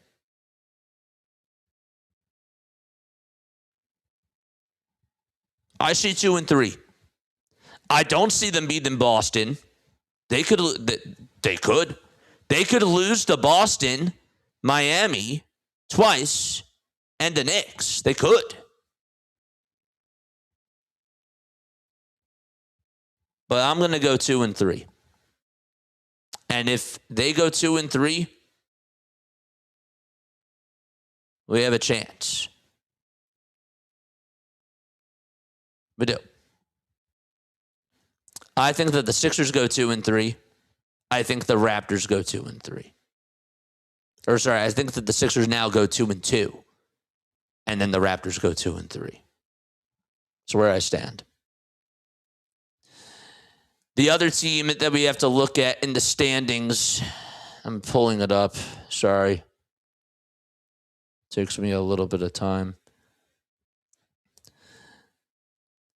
The other team is the Charlotte Hornets. Let's take a look at them really quickly. All right. Here is the Hornets schedule, because they could catch fire too, and we can't just ignore them.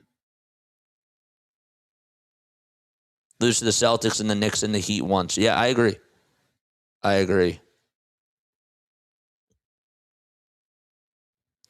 Okay, here's the Hornets schedule, and then we will officially wrap it up. Hornets play Minnesota. They play Boston, Detroit, and the Knicks. This is also not an easy schedule, chat. This is not an easy schedule. I see them maybe going 1-3. I do. I don't think it's going to be easy playing Boston. It's not going to be easy playing Detroit. The Knicks, maybe, if they rest their players on that final day, maybe 2-2. That to me is not easy. Look at who they just beat. They beat the Pacers, they beat the Suns, and they beat the Nets. Hornets might win out.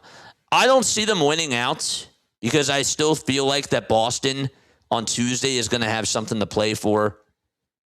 I think 1-3 is what I expect. At best, 2-2. So, which means that we still get in. So we're pretty much saying, chat, the Sixers go 2-2. Or sorry, this is what I'm saying. So I think the Sixers go 2-2. I'm going to say that the Hornets go 1-3. And that the Toronto Raptors go 2-3. That's where I stand. And then just for laughs, the Hawks.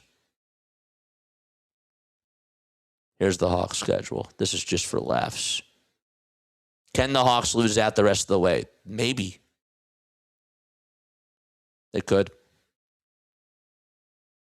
The Hawks play the Knicks, the Cavs twice, and the Heat.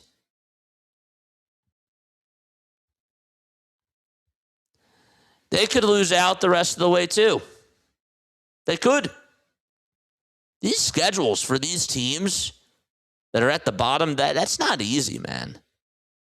That's not easy. So, I don't know. I'm going to say that the Hawks go 1-3. That's what I'm going to say.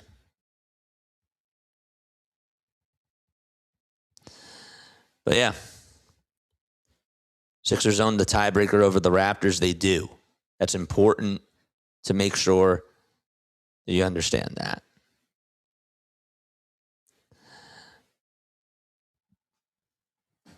So yeah, tough loss tonight.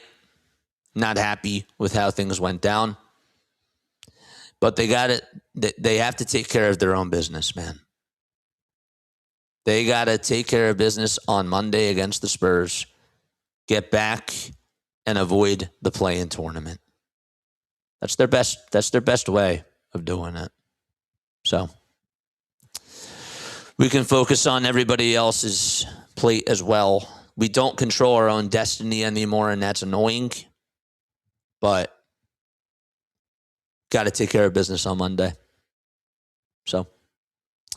All right. I love you guys. That is going to wrap it up for me. I love you all very much. RB is going to be back on Monday. He'll be back on here. All right. And again, if you guys want to go follow me, this is my name is JJ. Play-by-play with JJ is my channel. We are 10 subscribers away from getting to 9,200. I'm on the road to 10K. I cover the Phillies on my channel. You should definitely go check me out. And I will catch you all on the next one, man. Busy B says we need to avoid the play-in to have that extra week off, but I'd like to see us get put out too. I hear you. It's so frustrating. It's so frustrating, Busy B. I feel like the way that you say that, I relate to it. I really do. Because it's like you want the season to end, but at the same time, you want them to succeed. It's a lose-lose situation, chat. It really is. Glass half full, glass half empty. And I think that it's okay if we leave it there. I do. I think that we gave it enough juice. All right. Love you all. Lila Tove. Good night. Catch you all in the next one.